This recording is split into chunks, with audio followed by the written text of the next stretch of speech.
think we can get started here. You guys are all a group of adventurers. You've known each other for quite some time. You've had quite a few escapades and exploits and, you know, some notoriety too. Uh, but today was a good day. Today you guys had just finished your most recent quest, was ousting a coven of hags from the small hamlet of Dundershire. And you did so pretty efficiently, very publicly, and very spectacularly, and gained a pretty good amount of acceptance and notoriety in the town. And they had decided to thank you for it. And this is kind of where we enter our story, as we kind of focus in on this tavern. Late at night, the windows blazing with a warm, flickering fire from the inside. The sound of mugs clinking on the tables, cutlery on plates, the smell of booze through the air, the chatter of excitement and laughter. That long, dark period has come to an end. And at the center of all this revelry, we see our five heroes, for lack of a better term, seated at a table in the center. So, we'll go around and introduce our characters and say what they look like and a little excerpt of their lives. So, we will start with... Rob N. Hood. Alright. Rob is a Vulpin archer. You see him wearing all green, with a green cap with a red feather stuck in it. Totally not copying anyone that's ever existed. Oh yes, for legal purposes, all characters in this are distinct, and any relation to creatures or fictional creatures is completely coincidental. Continue.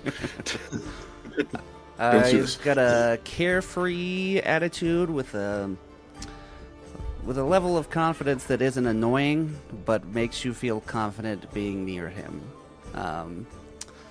He is a bandit defector.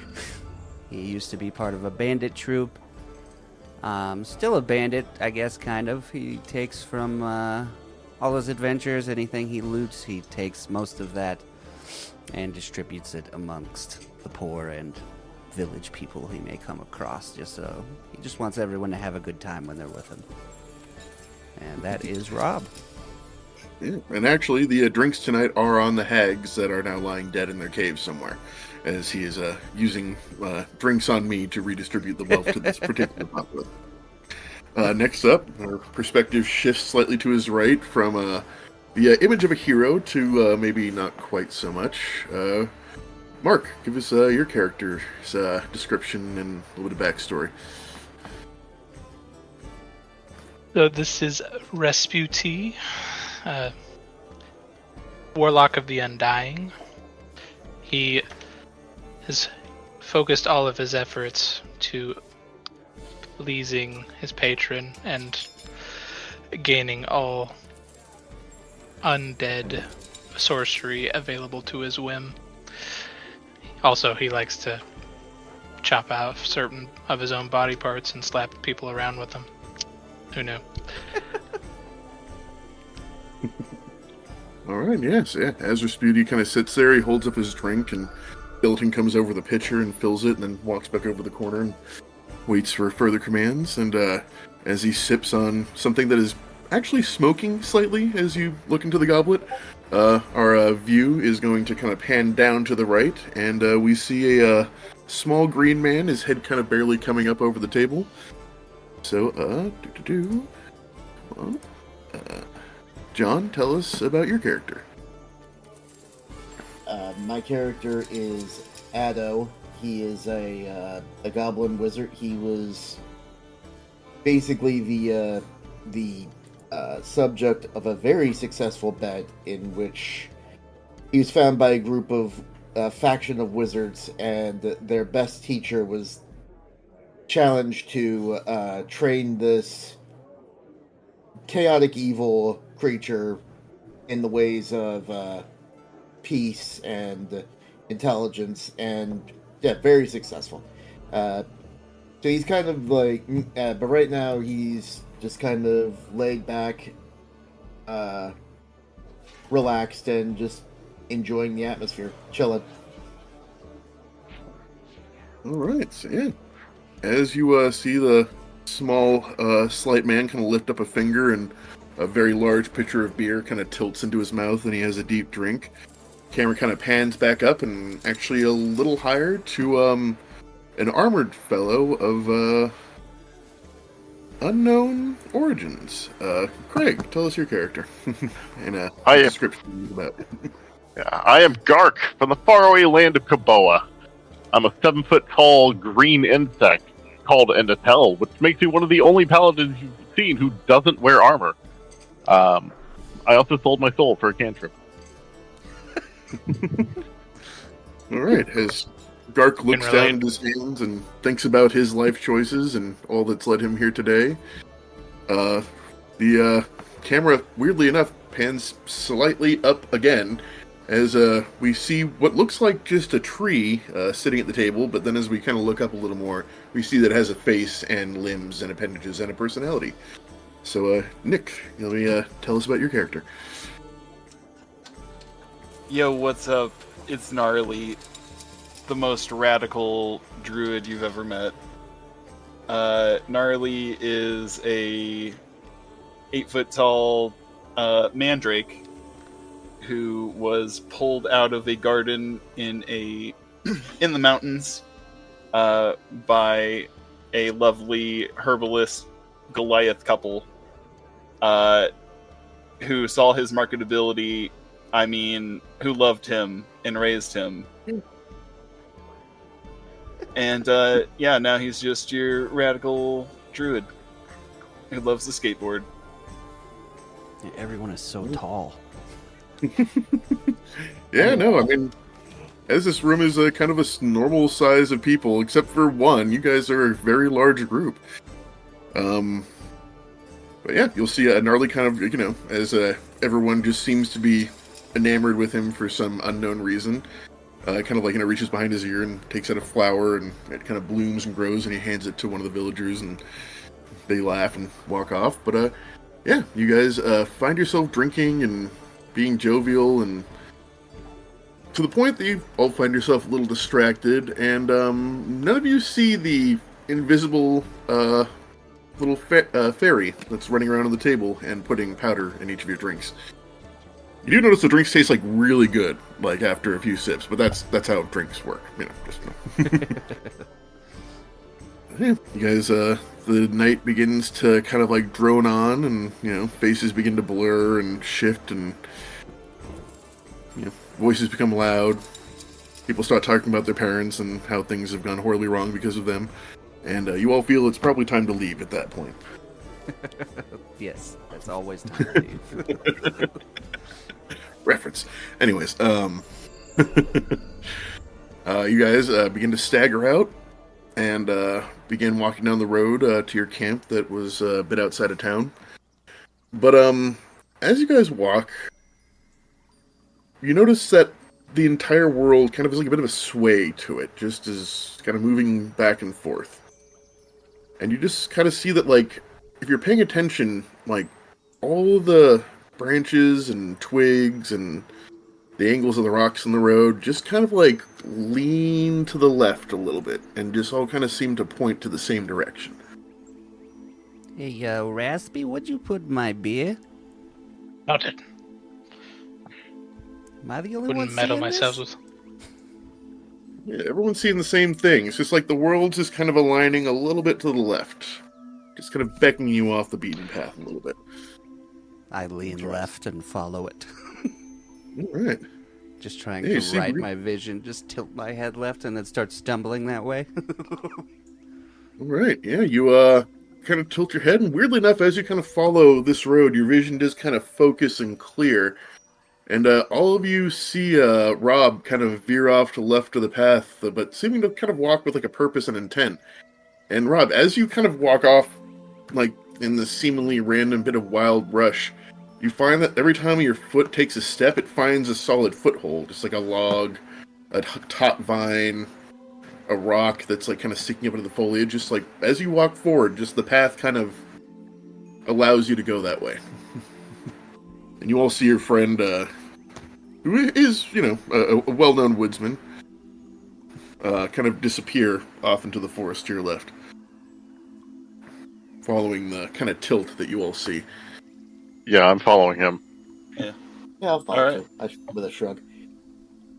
All right, As- as adventurers are wont to do, getting distracted by a side quest, you all walk off and find very much the same thing. The path just kind of reveals itself in front of you. Like, you're still walking through brush and like deep forest and everything, but the trees just kind of seem to part, and like where your arm swings, there's nothing to impede it, and where your foot steps, there's something firm that finds it.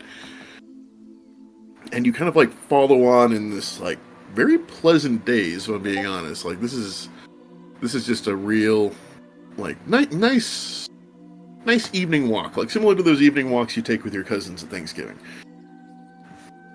As you just kind of relax, and you walk for a while, longer, maybe shorter. It's hard to say, but after a while you do begin to grow tired, even though the path is so easy. Just as you've been walking for minutes, hours, maybe?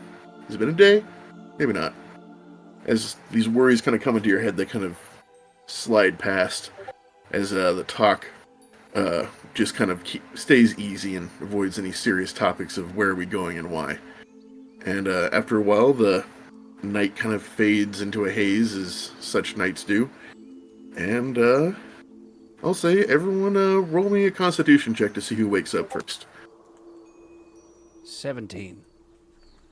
Right, looks like Rasputi is the first one to wake up, as he does dose himself with poison quite regularly, so this is not a huge deal to him. Is that Nat 20 but, from right now or earlier?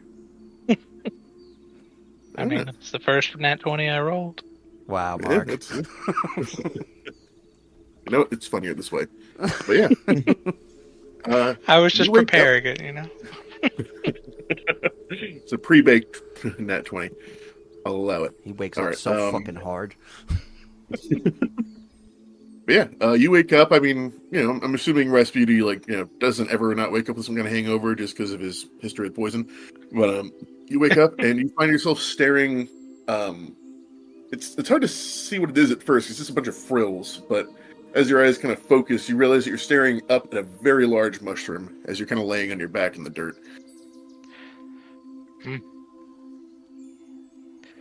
It looks kind of tasty. As you kind of stir and look around, your party members are all passed out around you, a fairly familiar sight. But yeah, I mean, it's like a big, classic red mushroom with like white dots, and it looks meaty. Like, it looks tasty. Can I try a piece? All right, roll me a d4. Tell me if it's odd or even. Odd. All right, you eat it, and as you're looking, the mushroom above you seems to like swell and grow in response. And that looks really odd. You look next to you to talk to someone, and you realize that you are now shorter than Addo, as you have now become small size. Oh, this is something new. Your voice, while sounding normal to yourself, everyone else just hears a squeak. Hey! Robin! Ah, I'm gonna pick up Rasputi and put him on my shoulder. All right, yeah, you feel a large hand pick you up off the floor, and you get rapidly hoisted through the air in a vertigo-inducing spiral. do not patronize me! All right, yeah, so yeah, Rob, you hear this interaction, and you wake up, and you see Rasputi being held in the air as he is now about I want to say 1.5 feet tall. I'm just holding my head, thinking I'm probably hungover. What? I mean, you are, but this is also happening. I'm really interested in where you got that Rasputi doll. That thing is really I am not awesome. a doll! A doll would say that. No. Will you just stop it? Will you just stop whatever you're doing right now? I like that. Just so you guys know, if you eat the mushroom, this happens. You become a doll in your mind, I guess. If you eat the... I'm gonna look around at all the giant mushrooms. Yeah, there are multiple ones in multiple colors. And you notice it's not just the mushrooms that are large, it's also the blades of grass and the flowers. And, yeah, give me a perception check, just kind of as you're scanning around here. I got a 6. 2 hungover. Yeah, I mean, you don't see anything until, like, just at one point, like, a giant smoke M just, like, smacks you in the face as you look to the left.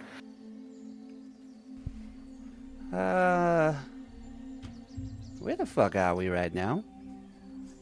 Wait, was I already small and got smaller? No. Why This has Why is made the you very grass small. so big? Yeah, it is weird. You're actually like, like if everyone else is small, you're in like, double the experience as these mushrooms look like skyscrapers to you at the moment. All this talk about shrinking, Rob looks down his pants. Oh, thank God. Same set. If I still had one. Yeah.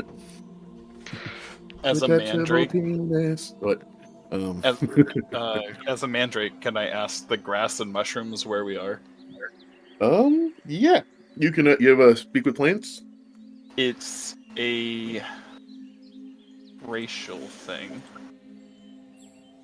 Okay. You know what? I'll say you ask the grass doesn't respond. But as you ask the mushroom, you get like this like it's hard to explain. It's like almost like one of like a noise so low you can't hear it. As it's like you get this massive thrumming response of just not even words, but you see like colorful creatures, upside down waterfalls, elves in courts of splendor. Like you just like basically it just gives you like a feedback of like an overview of the entire land around you, and with your knowledge as a level 9 adventurer, you're pretty sure you're in the Fae. I think we're in Cuckoo Land. That is to say, the Feywild. Which is totally tubular. Is that good? What do you know about the Feywild? Is this a good place? Did we I'll die? say- Is this heaven? I'll say you've talked to the trees here and got a pretty good overview of the world. Give me a history check with advantage. Or a nature check. Your choice. Me or I mean, Nick? Yes. Looks like that's going to be a 9. I mean, the mushrooms seem to think this was a pretty cool place. You know. He seems I like a think pretty it's a fun great guy, so. Yeah, there's loads of plants, guys. I sure love it. I don't know about you guys. Yeah, Robin, as you're looking around, a smoke cue just like hits you in the face again at one point. What hits me in the face? A Q made out of smoke, like a letter. A letter? Yep. Oh, a Q. Okay. What? Yeah, What- first one was an M. Where This one was that's a Q. coming from? What is Oh, that? yeah. You look up, and off of one of the taller mushrooms, it's kind of like a cluster of them that's like kind of tiered up and like a kind of a spiral pattern. But at the tallest one, there seems to be like just like a alphabet of smoke just kind of like appearing into the air, and the letters kind of float thickly down into the ground and bursts in different colors of smoke. Is it just like all the letters, or is it doing a Yeah, it just selection seems of to be- letters? Yeah, it just seems like a random. It's like X, Q, Y, A, B, Z, Z, Z, Z, Z. A lot of Z's. You said this is coming out of a mushroom? They're like on top of one. There's like kind of a cluster of mushrooms that kind of like there's like 6 of them that ascend in height, kind of going up in a spiral. And off the topmost one that you kind of really can't see, it's about 60 feet high. It seems to be kind of coming up off of that, and you can't really see past the underside of it. Is Rasputin stuck in the air? No, he was just being held up by Gnarly, I think. Oh, okay. He's on my shoulder. Yep. Okay. When you said, I thought he was like hovering in the air. No. Gnarly's picked him up and said, "Thought cool." I'm gonna start walking up the ascending mushrooms towards the smoky letters. All right, so I will say each mushroom is about 10 feet separate from each other. So as you kind of jump to the first one, you realize they're kind of elastic and bouncy. So I'm going to need a acrobatics check to jump up here. It's 15. 15. All right, yeah. You kind of like get the feel of the first one and bounce, bounce, bounce, bounce, bounce, and kind of land on the top one that seems a little firmer. And as you get up there, you see what looks like a very large blue caterpillar man smoking a hookah. He just goes, "Who are you?" Real fast, before we get into this, I'm going to regret asking, but do we have our stuff? Like, we were out Oh, yeah, partying. yeah, Okay. yeah, everything you had is you still got on you. I was about to say, is that just how every Nick campaign starts, as we lose all our shit? No, I'm being nice on this. It's a one shot. I don't want to waste my time getting you shit back. Yeah, you are being inquired of your identity by this caterpillar person as you invade his hookah lounge, apparently. Whoa. Seriously, is this a prank, Raspy? What did you put in my drink? This is wild. You're not the one that's 18 inches fucking tall right now. I don't know what. Yes, again. Who Think I would do this to myself? I don't know. You kind of weird me out. I wouldn't be completely surprised. The caterpillar kind of like uncurls his body and kind of scampers over to the edge and looks down and sees other people's like, "Who are they?" What the fuck? Who are you? Me. I'm the caterpillar. Who are you? Coming to I'm my home Rob. and asking who I am? That's very rude. Hey, to be fair, I didn't come into your home. I woke up here. I have no idea how I got here. Well, leave. How? Pick a direction. Are you like mad at me right now? You just came into my house and asked me who I am and didn't apologize. I'm a little miffed. Well, I am sorry. I didn't know it was your house. Well, Wait, like all of this is your house, or this mushroom No. is your house? this mushroom is my house. Oh, well, let me get down and I can talk to you from down there so you feel more comfortable. No, you're already up here. It's fine. Have a seat. And he just like gestures over to like an empty part of the mushroom next to his hookah. You mind if my friends come? Fine, just tell them to take their shoes off first. You notice he has like 16 bare feet. Guys, take your shoes off and get up here. All right, everyone wants to go up. Give me an acrobatics check. Do I still need one? Do I need an acrobatics check on someone's shoulder? No, I'll say if you're riding someone, you can just ride it up. You're tiny enough. I got 14. Got I have 21. to put my cane down. Gets me a little effort, but I get up there. No worries. Got a dirty go 20. on. All right. Okay, yeah. If no one got up to 12, you guys all kind of get like your little bounces going and find your way up to the top of this kind of cluster of mushrooms and find yourself face to face with Rob talking to a very large caterpillar man. He's like, "What? So none of you know how you got here or why? Sounds like one of the Fae tricked you in." Who So, makes your do- shoes? Oh, it's a bunch of cobblers down the road. I think they were taking care of like an old couple recently, but they made them close and they all left. So like I don't know. Like I've really got to save these ones now because I don't think that couple's making. Well, at least they can't make as many anymore. It's a whole problem. Anyways, there's like a pile of like 16 like little pearled golden pointed shoes in a pile over the side, looking a little worn. But have you all been here before? Well, I sure haven't, but kind of sounds like Gnarly might have been here before. I don't know that, but he knew something about this place, and we know nothing. I just feel a connection. So none of you have been here before. That will be wonderfully entertaining. By the way, does anyone want a puff of this? And he just like holds out his hookah pipe to the entire group. Hell you yeah! cool? He's like, "All right, this guy," and he hands you the pipe. Me or Raspy? There's two. You first. Oh, together. Okay. Oh yeah, is it one of those hookahs that has like fucking? Multiple pipes, yes. Okay, fuck yeah. I'm Alright. really hoping this returns me to normal size. Okay. Yeah, do you say that out loud? Yes. Oh, Oh, are you not normally that size? Hold No. on. He goes over and he's like, he like looks at one side of the mushroom. He's like, no. And he goes over to the other side. He takes a piece off and he hands it to you, and it's just like a fucking New York pizza slice in your hands and a little sliver in his. He's like, there, eat that. I ate it. All right, you No. like feel yourself grow back up to your regular size. Do you mind if we you take some of that for later?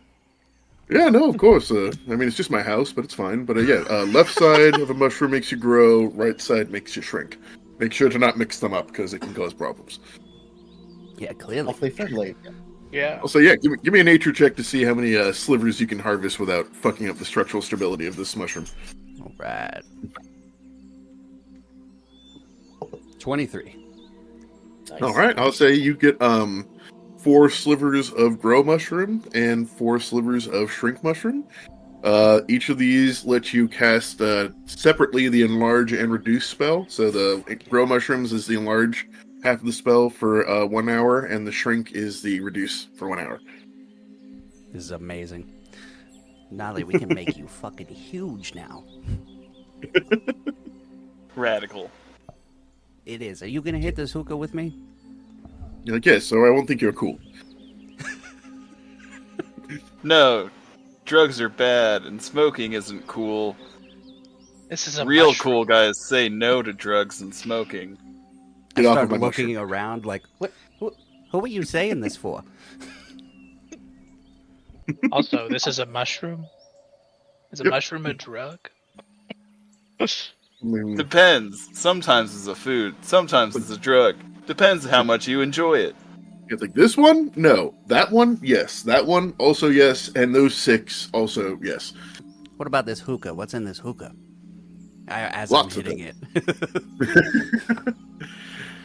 Yeah, just a little bit of everything. And so give me a con save as you hit the hookah. 22. 22. All right. So you will get the positive effect of this, but not the negative. As you hit this, your intelligence drops by 2, but your wisdom raises by 2. As just concepts kind of occur to you now, and even though they're not that amazing, they really seem amazing. And you do get a little high guys. as you levitate a few inches off the mushroom, but as you pass the con save, you will not levitate into the atmosphere. How long do I levitate for?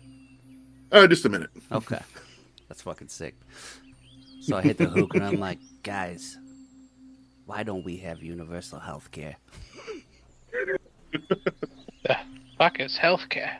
Healthcare, for all the people we beat up later when they got to pay actual money to get help. There's all this money moving around. Why is it in their pockets and not ours?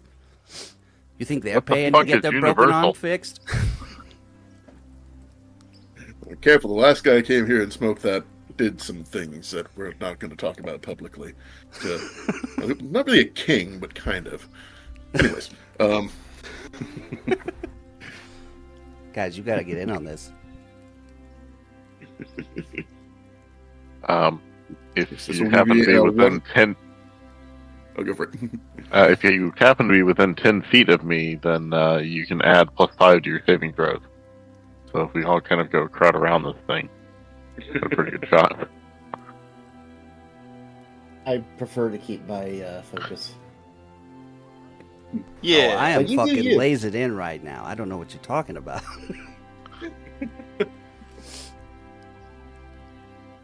Ado, I'm not gonna lie. I think you specifically should hit this. This just seems right up your alley. No, I get the sense that that's going to be a terrible idea. I turn to the caterpillar. Could you tell me any familiar faces you're aware of around there?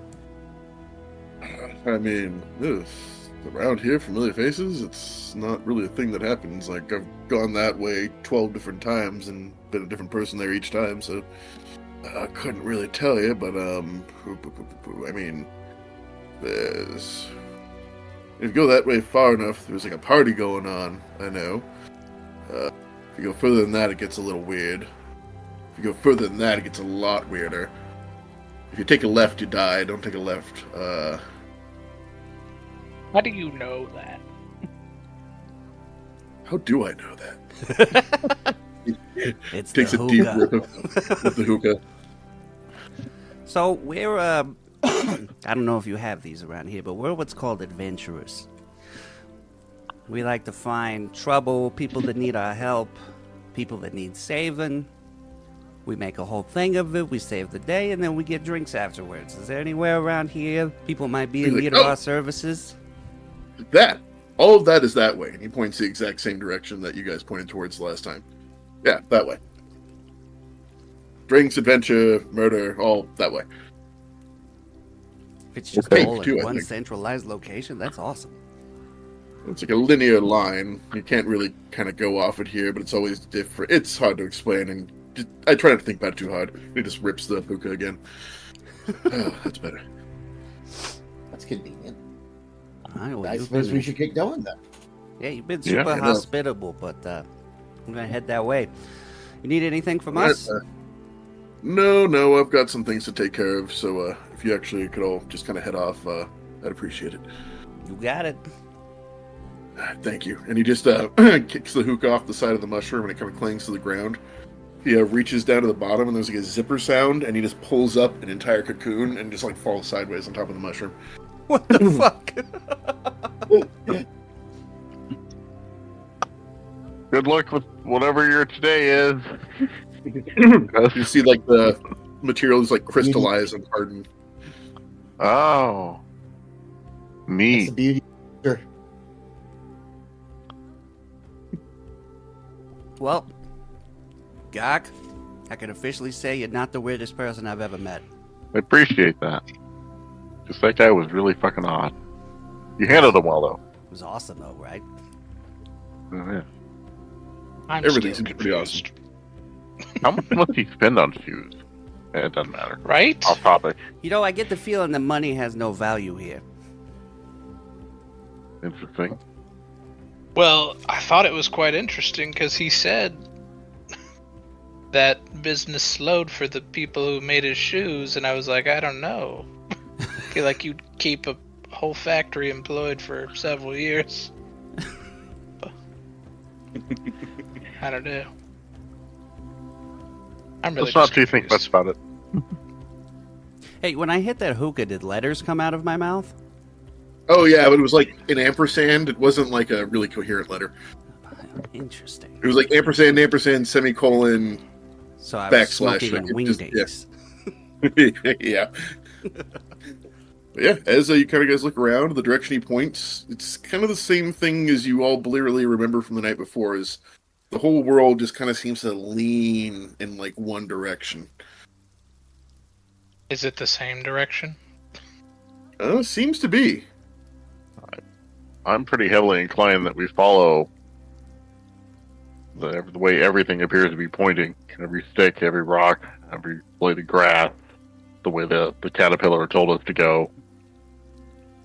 Perhaps we should follow that. Yeah, but let's not take a left, because we'll die. I didn't really understand where the not taking a left comes into play, so I vote we just never take a left. Yeah, I also didn't understand. That's really He simple. said the left side of the mushroom and the right side of the mushroom. Isn't that kind of subjective? Does it change based on where I'm standing? Which side shrinks you and which side makes you bigger? There's only one front of the mushroom, apparently, but really, I mean, let's not think too much about it. Yeah, no, I think that seems to be the whole vibe here, and I'm with it. All right, you guys continuing forward. Yep, I Gnarly's start tilting my gonna press head, forward. moving that way. All right, yeah, your whole body kind of tilts in that direction, and you feel the momentum of the place kind of pull you forward. And you guys kind of find yourself walking for a while. And as you walk, you notice that the mushrooms gradually get smaller, and the Like flowers get smaller, the grass gets smaller, and like small little tree saplings start kind of come up and getting to larger and larger until you find yourself in like a properly dense forest. This time though, like there are small little like glints of light that kind of come out in like random places in the distance. Every once in a while, like you'll kind of see it like glinting off the road as you're kind of walking.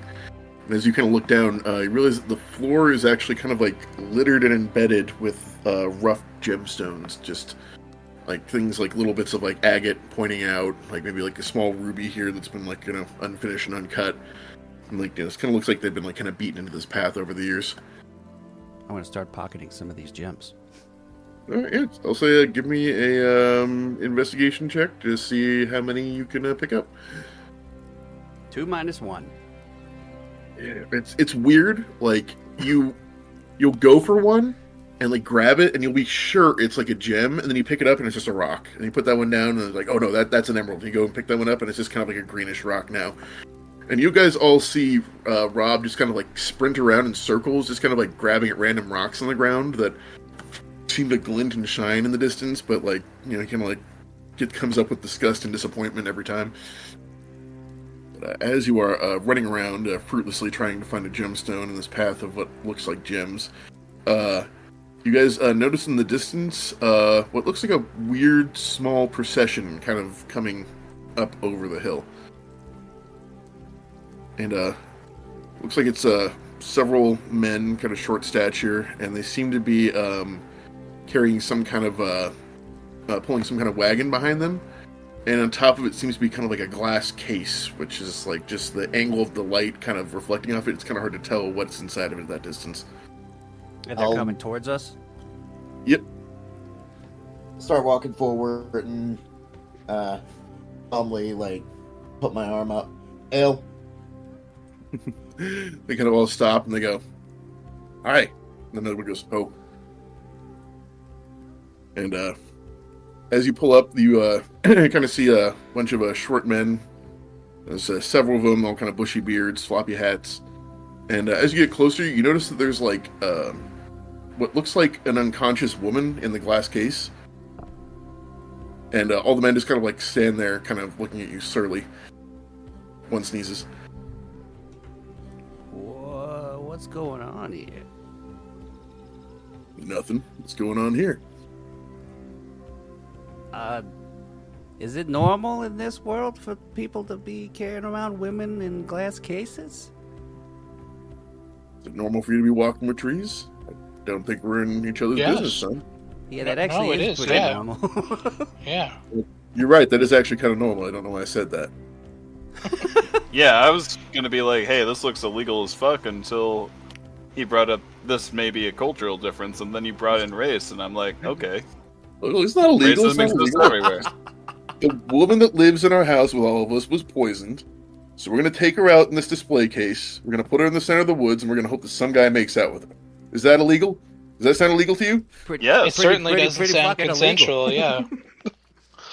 I mean, I don't know what has to do with anything. It just happens all the time. Like, there was that girl who was unconscious a while back, like pricked her finger on something or another, and they put her out in the forest in a glass case, and some guy, I think he just kissed her. I don't know, I've heard a bunch of different stories, and some of them were worse than others. But she woke up, and I don't know, we're kind of out of ideas. What did you try first? It was like shaking her, slapped her a few times, bucket of water, screaming.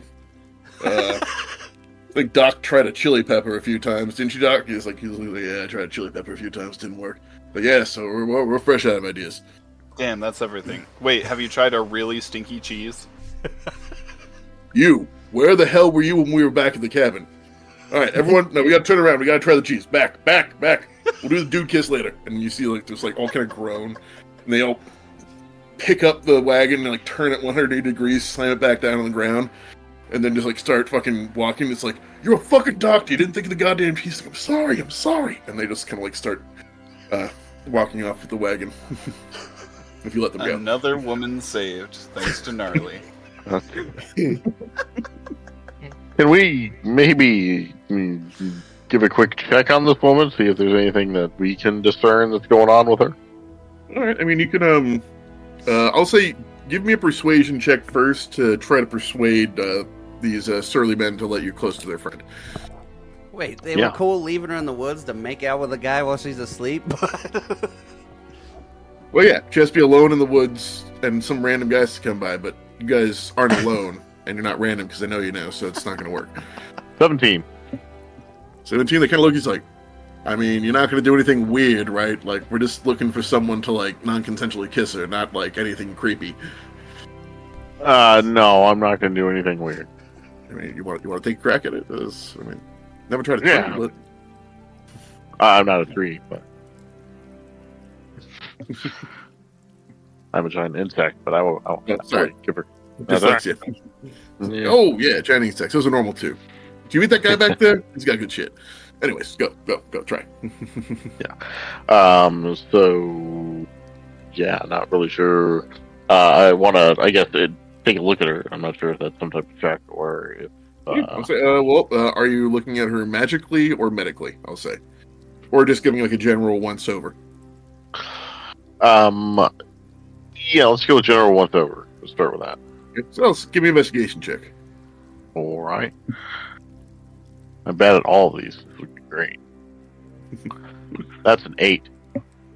I mean, it's hard to tell. Like, she looks like okay. Like, she maybe like a little blue, like a little bit of a blue tint to her skin, but she's got like her hair is all in place and she's wearing like a nice blue gown, yellow dress. She seems like fine, weirdly, and is like vaguely alive. Like, you can like find like a really slow pulse, but you're not really sure what's wrong.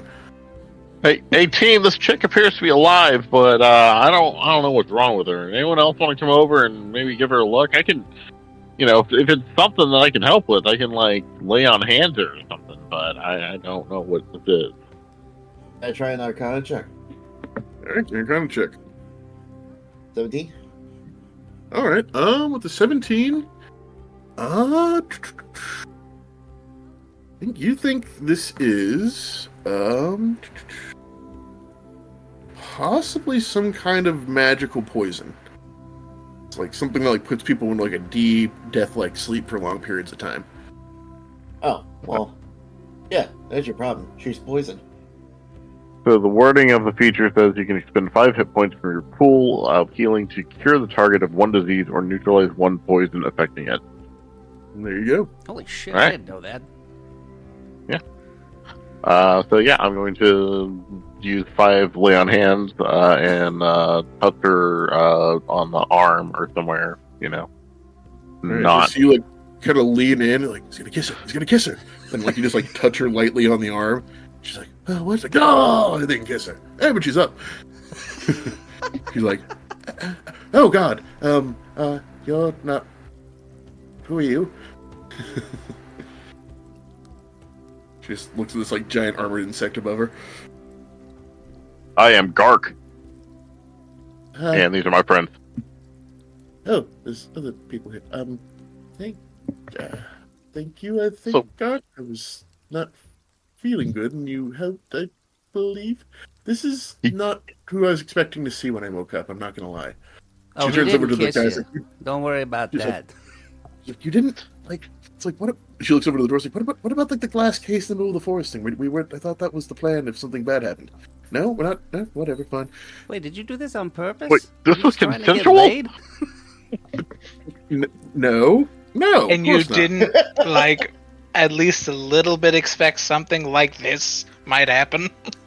I mean, not a giant insect. I was expecting more of like a dashing, dash. Whoa, Man, whoa. dash. Have Is everyone you so spent fucking rude mu- in the Feywild?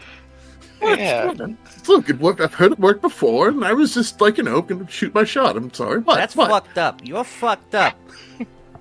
You're fucked up. What? I'm leaving. Well. This is fucked up. Don't do that to people. Fine. All right. Look, there's more poison back at the house. Just drag me back there, and we'll try this again. She just like lays back down in the glass Oh coffin. my god. And the 7 guys just like kind of like look at each other and just quickly start pulling the wagon back down the path. I just stand there watching until they go over the horizon. This place is fucking weird. I hate this place.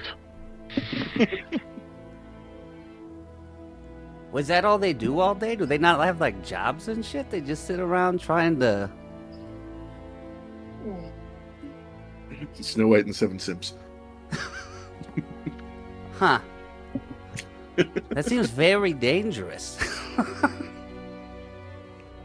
Really trust those little dudes, I guess. Holy shit.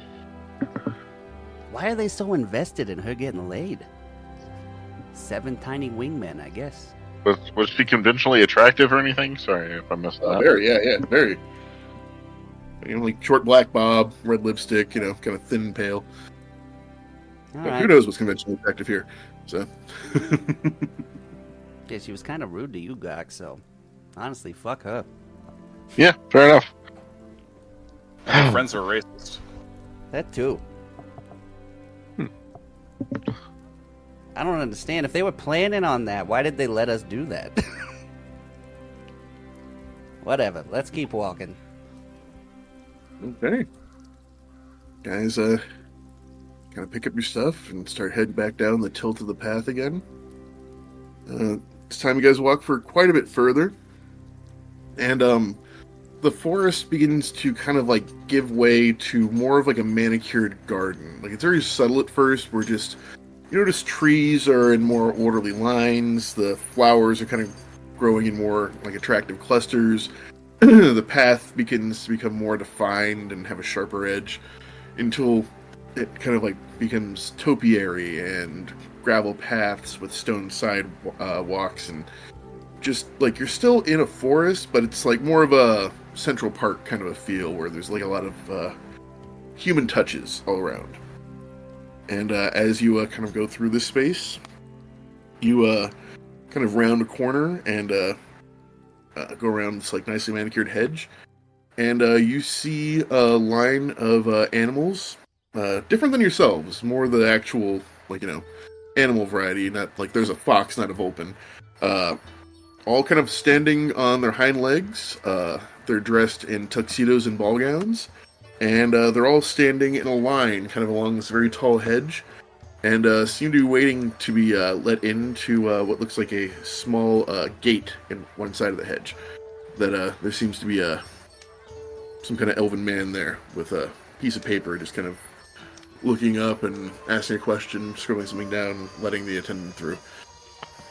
How far away are we? So you're like probably 500 feet away when you kind of spot this. It's kind of like seeing like a line to a concert, like off in the distance.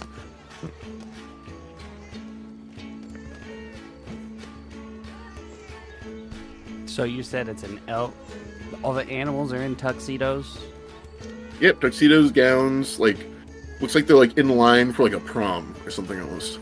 Are they going into a place? Yeah, it's like there's like a very large like manicured hedge that goes up about 20 feet tall, and it's set in that hedge is like a little gateway that the path seems to go forward into, and they're like waiting at that entrance to kind of be let in. And there's an elf letting people in. Correct. When you say elf, do you mean like D&D Like elf an or like keyboard? Yeah, like an Eladrin. Like it's like kind of like the ethereal elves, not just like like your average elf. It's like there's like kind of a weird like iridescent glow to him, and like kind of seems to kind of be like slightly metallic like in his skin. Like it doesn't look like a normal elf, but like it's like the closest you could say. It's like a dude with pointy ears. So not like Santa's elf. No. Alright, yeah. Let's get within speaking distance and be like, what's this? This looks much less Oh. creepy than the last thing we saw. Oh, We're this within is 60 feet. This is Sir Brutus's unbirthday. Are you on the list? Unbirthday. Probably not, but maybe. Well, give me a name. It's Robert N. Hood. As you're talking, you see like a quill kind of appears above his back and like just like begins scribbling at the bottom of the list and looks down. It's like, oh yes, here you are, Robin and Hood +4. Just back to the line there, and we'll get you shortly. Huh. All right. Guys, we're on the list. Nice. If we're within 60 feet of this whole thing, I'd like to divine sense. That's Fae Fiend Undead. Celestial Fiend Undead. No, nothing. Thank you. You'll say if it was Faye, it would just be Yeah. everything. Like, yeah, you go to the back of the line. You're kind of in between like a cow and a deer. The cow is in a magnificent ball gown. The deer is in a very well-fitting suit. I just want to say Dark you is all naked. look awesome. Yeah. The cow looks at you, goes, and turns Word, back. word. I don't know All what he right. said. You know what he said? I turned to Garg. Is what I heard. Yep. That's exactly what it said. Come again? I'm not Yeah, hip to as the you guys, lingo. As you guys stand between these two animals, the line slowly progresses forward, a person at a time, until eventually you're at the front. Like, oh, yes, I remember you on the list, right inside. He just kind of gestures you in. Alright. Can't imagine what we're about to see, but I'm excited. So then I go in. All right, yeah. You follow the line of animals in, and you find yourself in what appears to be the most exquisite tea party that you've ever seen. There's like multiple teapots, like all labeled different kinds, towers and tiers of treats, both sweet and savory. Like the entire thing is like these massive long tables where everyone kind of sits side by side in this like hollow rectangle. And you see at the top of it all there is this. Well, there's two things. First off, at the center of everything there is a dog. It's like a big, shaggy, kind of like a golden retriever looking dog. Seems to be sitting at the head of the table. He's in a white tux with like silver fluting. There seems to be quite a bit of more food around him than everyone else's, and he seems to be kind of the focus of conversation. The entire place sounds like a barnyard, as it is just like animal squawks and howls and screeches. But with the overlay of all these people seeming and having animated conversations as they're kind of like gesturing and you know passing treats to each other as if it was just a normal party. But next to him, you see another elf. Yet again, similar to the one that kind of like let you guys in, but this one is like, you look at him and it's hard to describe. You just think more, better. He's just the concept of like the best thing you've ever seen. Like it's hard to describe him, and if like each of you describe him, you'd probably say a different thing. But like your eyes are almost like inexorably drawn to him. Like it's hard to look at him, but it's also hard to not look at him. And he seems to be kind of like the head of the table next to this dog. But as you're ushered in, kind of like in sequence with the line, the cow sits down, and then right next to where the cow sits down, you see 5 place cards, each with your name on them in places. Does the dog descending look order. old? Give me a nature check. 15. My modifier went down because of the hookah. Yep, that'll happen. Yeah, it doesn't look that old. It's just like an adult dog kind of a thing. Seems to be kind of like chatting up an iguana right next to him right now. Seems to be kind of taking his advances pretty well. You guys know what an unbirthday is? None of you have any idea what an unbirthday is. Sounds awesome though. I assume what I would call an unbirthday is not the same thing. The day you die, right? That's what And- I'm thinking. I would imagine it's a day that isn't your birthday. Is that a interpretation. celebration-worthy thing? Kind of seems like they might just celebrate everything here. I mean, when there's gemstones on the ground just to pick up, if that's their currency, I guess. Why bother? Just do whatever. I'm gonna load up in tea and whatever food is around, and continue trying to talk to people. Yeah, I mean, like just within reach, like it's like there's a massive selection of like pastries and like both savory and sweet and little cakes and like little little meat dishes and stuff.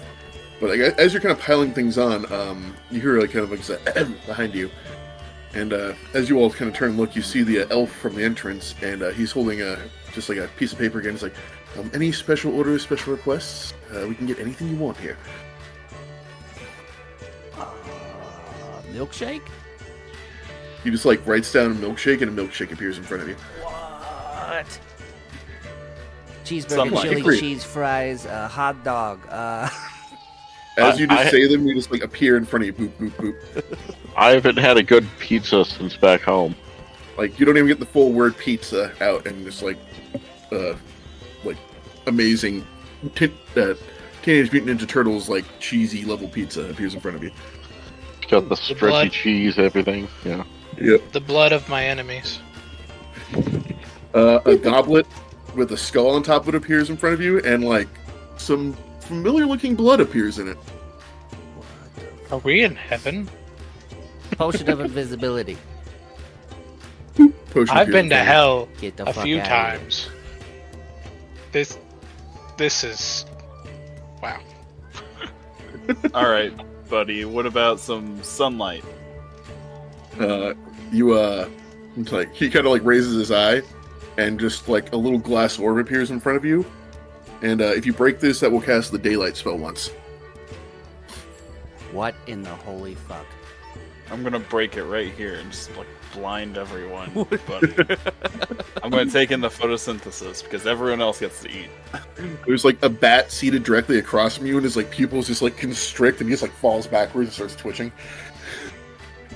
What the fuck, Nolly? I'm hungry. Everyone else got to eat. You feel good. That was some pure shit. That was delicious. Thank you. My compliments to the chef. Anything else? I look You at have other guests? Ado and I'm like, think of something super awesome because they haven't said no to anything yet. I'll just have a regular stew. What There's the some fuck? regular appears in front of you. It's like some Campbell's chicken noodle. One more thing. I must get to the other guests. A +1 bow. Will you eat it? I will give it to you if you eat it. No, I won't eat it. You're right. Damn, that would have been fun. This place is awesome. Hey, real quick, what is an unbirthday? Oh, well, it's like the birthday, but like the opposite. So someone's gonna die here today? No, they're just going to be unborn. Completely different thing. Is it that puppy dog sitting over there? Yes, Captain Brutus. It's his own birthday. Is this something people are happy to do? Oh, yes. I'm so excited everyone is all his friends and family are here. Okay. All right. So, yeah. There's nothing else, sir. I have to get to the cow. Yeah, no, I'm sorry. Go do your thing. All right, thank you very When's much. your And he goes birthday? over. Oh, my birthday? Oh, 300 years. I'm looking forward to it. And he just goes over to the cow and just like, and she's like, and just like a massive bale of hay just appears in front of her on the table.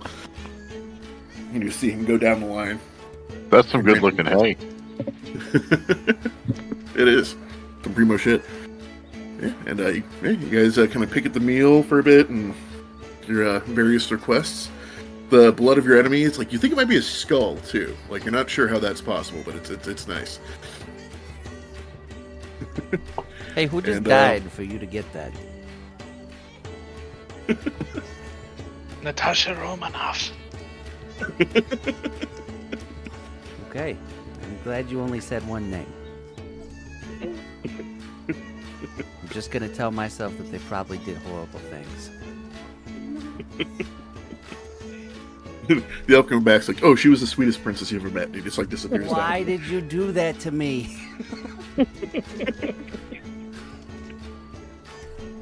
But yeah, as you kind of lament on that horrible thought and think about your traveling companions and why you're hanging out with them, you hear like a fork hit a glass, but like amplified to like the nth degree as it kind of like pierces your ears as the entire barnyard kind of quiets down and looks over. And you see that the kind of like hard to look at elf stands up and says, welcome, welcome.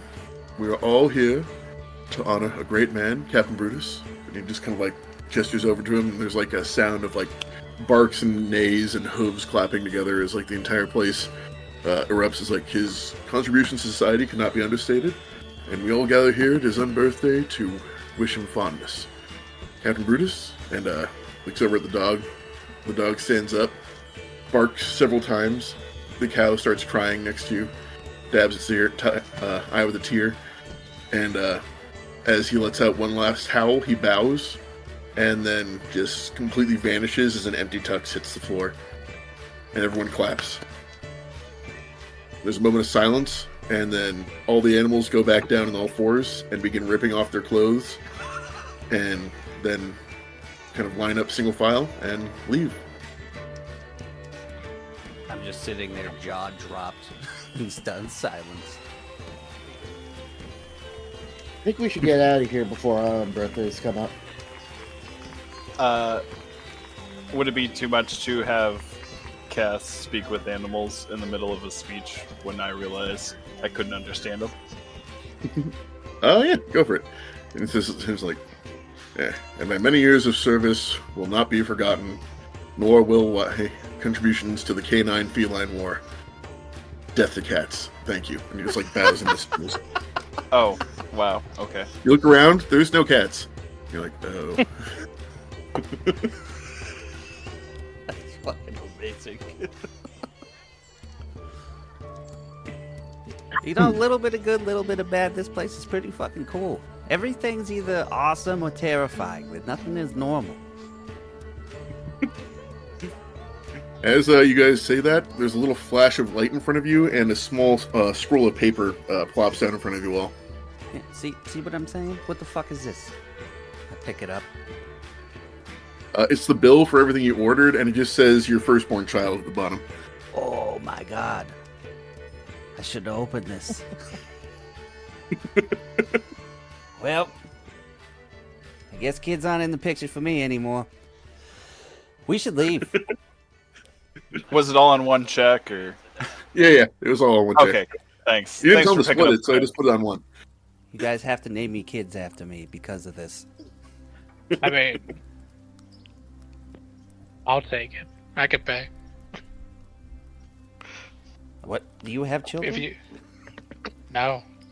Okay, that's a little less concerning. I didn't know if you were just like, yeah, I have a kid, but fuck him.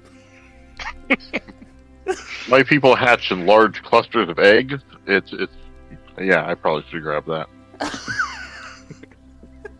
I took a vow of celibacy. I'm just not learning that about you. That sounds really difficult. Huh, yeah. Well, it's I difficult got to say. castrated at the age of 14, so... What the fuck? Alright, we gotta go. The more shit I learn about you people, the more I'm concerned. All right, as you guys gather up your leftovers in your bill and head out, I will say we'll take this opportunity right here to have a small bathroom break, and we'll be back in 5 minutes. Perfect timing. Alright, Sounds be right good. back. BRB. Hey, it's Devin here. We're just gonna shout out Tabletop Audio with this break here because we don't have any sponsors yet. So thank you, Tabletop Audio. Yeah. After that slightly harrowing experience, as you just watched a dog be unalived, but seemingly happy about it, it was odd. There might have been a little bit of like a speciesist undertone to the whole thing, as Gnarly kind of picked up on right at the end there. Anyways, you guys find yourself kind of out the other side of this like small little like kind of banquet hall that's set in the center of this like a hedge block, and head out the other side. And just kind of, once again, find the tilt of the world and just kind of head out. And as you walk down the path this time, the landscape, once again, just slowly starts to kind of fade from one and shift into another. The kind of like glowing, glinting, gem-strewn forest kind of gives way to like a bit more familiar of lands. This kind of feels more like a forest of home, someplace that you would walk through. And as you guys kind of walk through this section of the forest, in the distance you hear music. Kind of sounds like maybe like a group of people singing something. It's hard to make out. This is kind of carried on the breeze. Is this another unbirthday? No, it's not. It's not a very merry birthday to you. They did sing that, but copyright issues. But like I said, there is normally audio tracks that accompany this game, but I'm not getting us copyright struck. So, But yeah, you hear like it's just like a kind of sounds like a large chorus of people kind of singing in rhythm. It's kind of you can kind of hear the beat of it and the kind of the rise and fall of the notes, but it's kind of hard to make out in the words the exact melody. To make out where it's coming from. Yeah, it seems coming from further down the path that you're walking. Yeah, I'm excited, and so I start walking a little faster. Okay, yeah. As you walk, like the kind of the words pick up, and you kind of like start to hear the whole thing. And as you get in really close, you just hear like the last round note of "on," and then like it all kind of like stops on like a harsh beat. Oh man, And we missed as it. as you kind of round the corner, you see what looks like a very large tavern, just kind of sitting in a clearing in the middle of the woods that the path kind of travels straight through. Well, this is the best day ever. Day drinking, guys? No? Just me? All right. Yeah. Anyone look out of sorts here? Everything look okay? Or anything unusual going on? Yeah, give me a perception check. All right. Still bad at that. 17. Oh yeah. Yeah, I mean, from the outside, like it's like sounds like kind of like the sound of laughter and like celebration is coming from inside. There's kind of like a chicken coop, like looking structure off to one side that you can hear like a gentle clucking coming from. Smoke comes from the chimney. You see like a few deer, kind of like bound through the forest, and like kind of like they catch sight of you and like dash off into the distance. I mean, it's pretty idyllic, honestly. That deer looked like he was at the end birthday. Give me a history check. All right. 2. I mean, like maybe you don't want to assume it's like kind of weird. Yeah, All deer kind of look alike, really. I mean, yeah, it's like you think so, really, but you're not sure. uh, All right, yeah, you see this tavern in front of you. After kind of a few moments of watching the tavern, you see 3 women and one, like all kind of like look very similar to each other, like maybe sisters. One's in a red dress, another's in a blue, and one's in a green. They're kind of like carrying like what looks like a bushel of eggs from the kind of like the henhouse structure to like the main hall, and they kind of open the door. And as it opens, there's like a kind of a swell of conversation. Then as they kind of swing closed again, this conversation gets muffled. I'm going in. Yeah, I'll go in. I'm following. All right, guys, find yourself in a raucous tavern. There's a bunch of wide round tables all around, Oh my chandeliers God. hanging from the ceiling. I just figured out what the song was.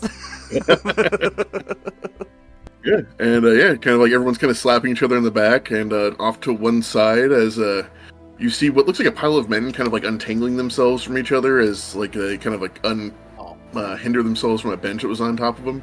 You see jump down from that bench. What looks like at first like a very large man, but as he kind of jumps down to the floor, you realize like he's like very wide and burly and strong, but like not that tall, only about like 5 foot in height.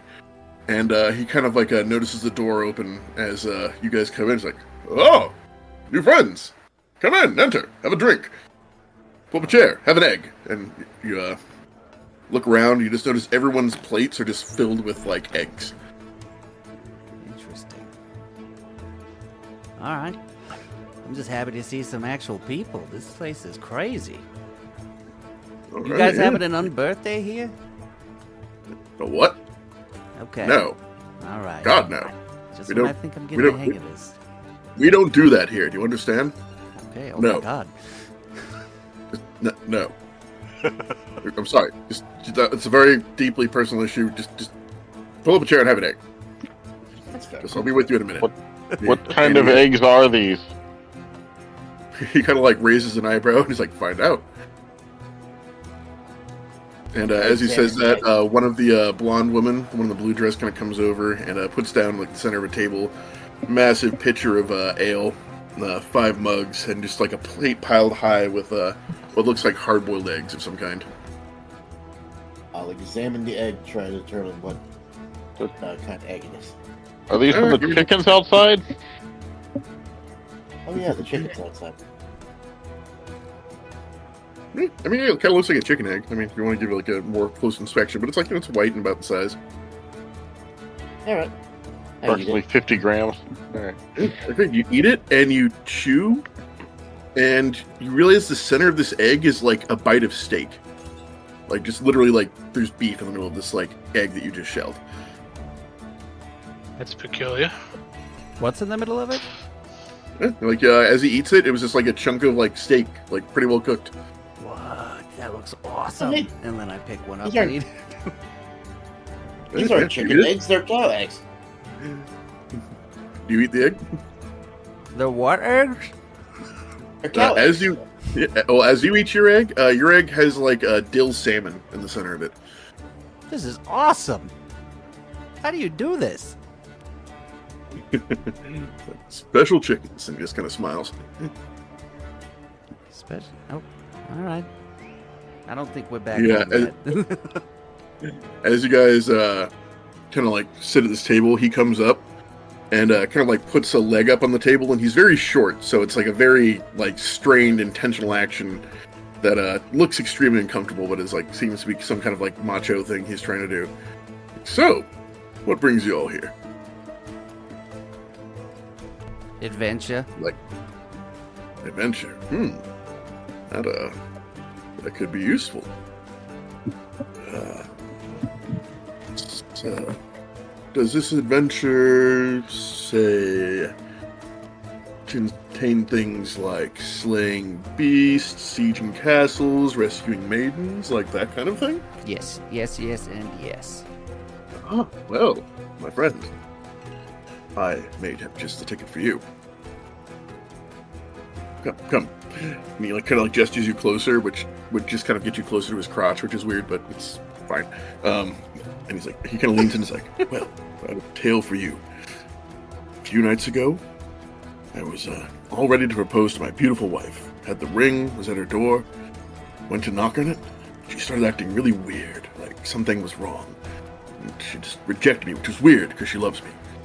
And she wants to be with me. And a few nights later, she disappeared. And I'd found out that an evil beast had taken her to his castle. Now, I'm just one man, and it's not like I have a large group of able-bodied men around me to go and siege the castle. And he just kind of like looks around. But if you could bring my wife back to me, then I'll give you. He kind of like starts looking around desperately, and his eyes like kind of like light above the fireplace that has a bear head and tiger head mounted on either side of it. And he reaches up and pulls something off of it. He's like, I will give you my gun. And he just like has this like big meaty musket that's like almost as tall as he is, and he offers to it. My Whoa. prized possession. Now, when you said, I'm confused. You said she's going to marry you, but then you call it. Is she your wife or no? Well, I mean, she was practically my wife. Like we were engaged, and it was the day of the wedding, and she started acting weird, and like I said, then she disappeared, and then found out she'd been abducted by the beast. I see. That is awesome. Yeah, just trying. Yeah, we've had a weird day with, No, I don't. Well, Um, I mean the unbirthday for one. Hey, we don't talk about that here. Okay, well that's what I'm. Yeah, we didn't know about that until a couple hours ago, and now that was a whole experience. So we don't know what. Yeah. Anyway. Yeah, things Okay, seem so- to mean other things. That's why he's asking. All right. So this beast, is it like a bear or like what are we talking about? This like. It's like the master of the forest. He's tall, fur, feathers, fangs, claws, huge, terrible eyes. Just Oh, is it an owlbear? a what? All right. I'm gonna stop asking questions. I'm in. Does the gun come with ammunition? Yes. You. Well, I mean, it just has ammunition. Like he just like fires it, and he fires it again, and he fires it again, and he fires it again. And just like this, like increasingly large hole appears in the side of his like tavern. All right. Take it easy. We gotta tear up people's shit. I get it. Yeah, gun. Oh, it's my tavern. I can do whatever the fuck I want here. Oh, okay. Well, hopefully there was nobody on the other side of that wall. If there was, Okay. Are you coming with us? Oh, no, I need to hold down the fort here. The place would fall Oh, apart you're without me. staying. I think You it'll seem fall really apart cute. with you. No. It's just, well, I mean, in 30 minutes, like, they have to sing the song again, and if I'm not here, like, I'm a big part of the song, and it'll be a problem. You said this thing is this beast is big. Is it as big as you? Because you're roughly the size of a barge, Fred. Oh, it's a bit bigger than me. It's a bit bigger than me. He's quite healthy and large. I look at this 5 foot tall man after Ado says that, and then look up at Garg, and I'm like, is he? He's height blindness. Is there anything we should know about this thing? Is it does it appear to fear fire or any type of element or Big dumb animal. It fears things that big dumb animals fear. I don't know. What do you want me to tell you? Stab anything it. Stab it a useful? lot. Dark Wait. looks at his hammer. All right. Did you say he's in a castle? Yeah, it's like, it's this big castle thing that middle of the forest. Oh, that's weird. Big dumb beasts don't usually own castles. That's what... Yeah. Does he talk? I don't know. But maybe. Okay, I mean, we're definitely gonna go look into this for you, but I gotta be honest, you've done very little to no research into this problem. Look, I have to be here for the song. It happens every 30 minutes, and if I leave, it doesn't happen. If that doesn't happen, that's bad. He just kind of starts breathing hard, and fucking veins start popping out his neck as he thinks about not singing the song every 30 minutes. Holy shit. Alright, this guy's on something. Alright, we're gonna go look into that. Have fun with your song and your weird fucking eggs, and we're gonna All go right, check out this I'll- castle. Yeah. I'll walk you out and show you the direction you need to go. And he kind of follows you outside, and was see the way everything is leaning that way. Yeah, None someday. of it aims left, right? Oh, never go left. You'll die. All right. As he's Noted. standing there, he just leans his gun back on his shoulder and fires it, and a deer just falls out of the sky. And he just grabs it by the horns and drags it back inside. Can I look around and see if there's anything on the other side of the wall that got shot by him earlier? You look on the other side of the wall. There's 3 deer that are laying dead there. Huh. What time is it? Oh, it's 2 o'clock in the afternoon. I grab one of the deer. We got dinner. Wait, so is that gonna happen when we shoot that gun? It just brings us dead deer every shot? Whatever. It's a deer gun. That seems amazing. It does. It seems like it could solve a lot of problems. Yeah. In various ways, too. A few seconds later, an entire deer carcass gets thrown out, sans the head. Jesus. We gotta go. Yep. Let's go. Alright. Guys start heading out, following the lean of the world. As you Carrying guys the dead walk, deer with us. Yep, carrying a dead deer with you. And as you guys walk, you notice the road that's been fairly level up to this point and easy to walk. It starts to kind of incline upward. You start feeling the burn in the back of your calves, and starts getting a little harder to breathe. And the air starts getting colder, then frigid. You see the first snowflake kind of drop from the sky and land on Gark's carapace, where it kind of melts. And as you go further up the hill, you kind of see through the flurry and the blizzard that begins to kind of whip up from the side of this mountain you realize you're climbing now. As you can kind of see the vague silhouette of a large building far in the distance, but as the snow kind of whips back and forth between you and it, kind of fades in and out of view. Maybe once you see what you think could be a light in a high tower, but could have also just been light reflecting off the snow in a weird way. And as you guys start hiking up this increasingly harder to walk trail, you guys hear a howl behind you. Then another. Then it gets answered by a deeper howl. Then another one. Another deep howl. And as you guys kind of turn around, you see the white, almost invisible outlines of wolves beginning to approach from behind you.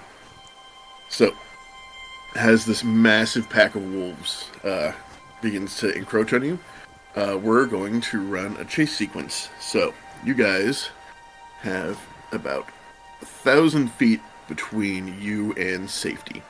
You're going to have to use your abilities and checks to try to get away from the wolves that are rapidly approaching on you and are most likely faster than you. And if you get caught, well, then we'll see what happens then. So, I just want it to be known that Gark is deeply unhappy about this whole snow thing. You know what it doesn't do in the Caribbean? Snow. yeah. Do we My pick the little skills, mermaid or one do shot you? later. Do we pick the skills, or you?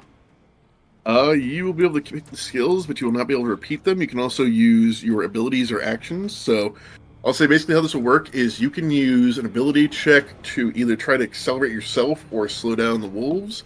You can try to use your spells. You can use your action to dash. But, like I said, the wolves are fast and going to be trying to catch up with you, and they're going to be trying to pull you down and separate you. So, let me get my chart going on up here. Reminder that within 10 feet of me, you can add +5 to your saving throws. Sounds like you're in the middle. I got a solid 30 feet of movement. Oh, you are, not that this applies here, but if you're within 10 feet of me, you also get resistance to damage from spells. Oh, Just fuck like yeah. full stop spells. Alrighty. Everyone hang out around me. Gnarly's on a skateboard that goes 60 feet and also has burrow.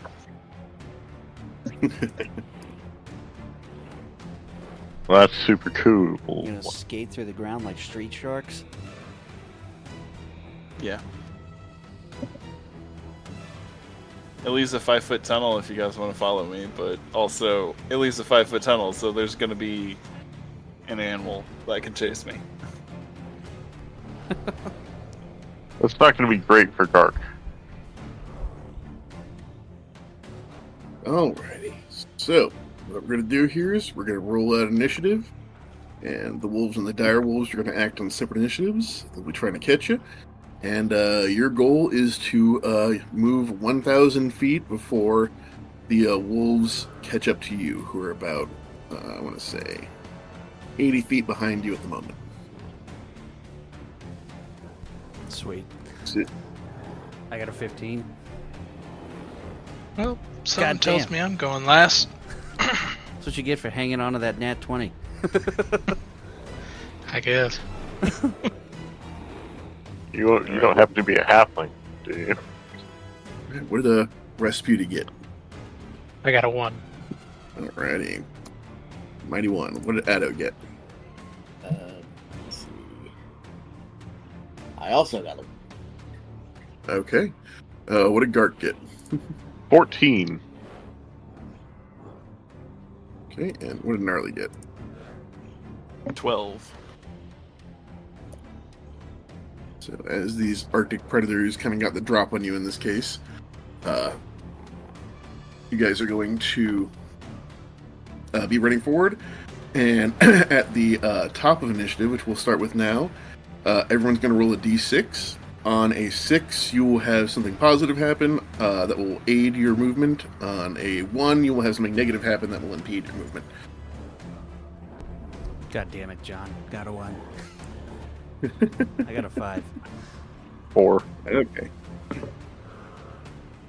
So, John, I will say, as you guys are kind of running, and the ground underneath your feet is kind of slippery as you guys get startled by the wolves, everyone this round will have a -5 to their movement speed. Fuck. Wait, did anyone roll a 1 with the... Yeah, John did. Well, he rolled a that 1 was for his initiative. Never mind. Yeah, I was gonna say, I don't see his roll with a d6 yet. Oh, I thought that was supposed to be on my turn. Hold on, sorry. Oh, shit, okay. Yeah, do it again. Yeah, Mark didn't go either. I was saying. Oh, I got a Yeah. Okay, 6. Yeah, All I right. The thought- opposite. All right, yeah, the The soil. He got a 6 okay, too. What the fuck? You guys both got 1s on initiatives and then 6 on this? All right, so I'll say for this round, because you guys got 2 6s, the kind of like a uneven footing underneath their feet is going to reduce their movement speed by 10 because you got 2 6s. Nice. So they got the drop on you, but as they kind of launch off, they kind of do that little Scooby-Doo skid in place thing for a second. So, top of the round is the direwolf. His movement speed is cut by 10. So even though his movement speed is cut a little bit, he's still able to go the 20, 40, 60, 80. Up to you guys. He uses his full movement in action to get up. He's behind Robin Hood and Rasputin and Addo. Oh, I think we said we had Gark in the middle here, actually. Right? That's what we said, so. Yeah. There you go. And each one of these, actually, that's if I make everything 20, it's going to be difficult. Each square is 15, so let's do. Still, all right. Robin Hood, you're the direwolf, the first one of a very large pack. Kind of his teeth snap right behind you as he uses all his speed to get up to you, but not quite enough to bite you at the moment, even though he is right on your ass. Your turn. How far away is he? He's right on you. Like, within shooting distance? Am I allowed to use that? I mean, you can with disadvantage, though, because basically he was 80 feet away. He has a 50-foot movement. With the 10 penalty, it goes down to 80. So. Okay. I mean, the range on it's 150. But I just want to shoot. Yes, you're in range. I want to do a. What is it? Hang on. Shadow arrow. And shoot at him with that. Alright. So with disadvantage, be a 13. Alright. 13 hits. Alright, so he's gonna take 13 plus 3, 16 damage, 3 of which is psychic, and then he has to make a wisdom saving throw. That is a 4. Alright, so he can't see anything farther than 5 feet away until the start of my next turn. Alrighty. Fortunately, he's within 5 feet of you, so. Yeah, well, is there still like attacks of opportunity and shit for the chase? Yeah, so basically if they're right on top of you, then they can try to attack, get an attack of opportunity on you. Okay, Your whole point is to try to outpace them, try to, hinder them. Like, the blinding is good, so, he's not going to have as much of a chance to get up here, but you do see there is a big pack of wolves behind him still coming, so this is the first guy. Oh, okay. Yeah, you get this guy and kind of look up and see there's, a dozen more wolves you can see, and, maybe more in the woods. It's Okay. I guess I can't really do anything else now, then. I mean, I guess I could just shoot him again. Good. I guess I'll do that. So we're moving while this is happening, right? Mm-hmm. Okay. Well, are you? Right now you're standing and fighting. So I'm saying, you got to rack up 1,000 feet of movement to get to the other side of this. As you're trying to get to the castle. Alright, I misunderstood. Yes, I didn't make that clear. So like I said, skills, you can use skills to try to evade thing and boost your speed. You can use your abilities to... So, for this one, for example, I'll say, you blinded the first one. So, he's going to be slowing down and not be able to know where you are. And, the next ones are going to take a little bit to catch up to him. But it's, it's not going to be one of those things where it's we're going to survive this. It's just, there are wolves coming. Okay. A lot of wolves. I'm gonna still shoot him one more time. And then I'll just move and take the opportunity attack. Alrighty. He's going to bite your ass as you try to run away. That is a 22 to hit. Do it with disadvantage because I have a cloak of displacement. Alrighty, that is a 20 to hit. God damn it. Yeah, that is. Alrighty, so that is a 12 piercing damage, and give me a DC 13 strength save. Don't forget to add 5. Right. 27. Okay, you feel it try to pull you to the ground, but you are able to move. Okay. And then he takes 9 piercing damage from the bow. And I will move 30 feet. Is that 2 squares then? Yep. Actually, I'm actually just gonna do it mathematically, so I'm just gonna keep a tally on how much you've moved. Okay. So, because this is not to scale. Got it. All right. And that's my turn. Okay. Next up is Gark. All right. I saw he took a snap at Bob. So he obviously just reacted. Oops. Okay, that one me. So I'm going to start by moving along with him, just whatever. And I will take 2 rounds of Eldritch Blast at this guy. Okay, we'll hit. Working on that. First one is the 22. Second one is the 22. Okay, yep, those are gonna both hit. Excellent.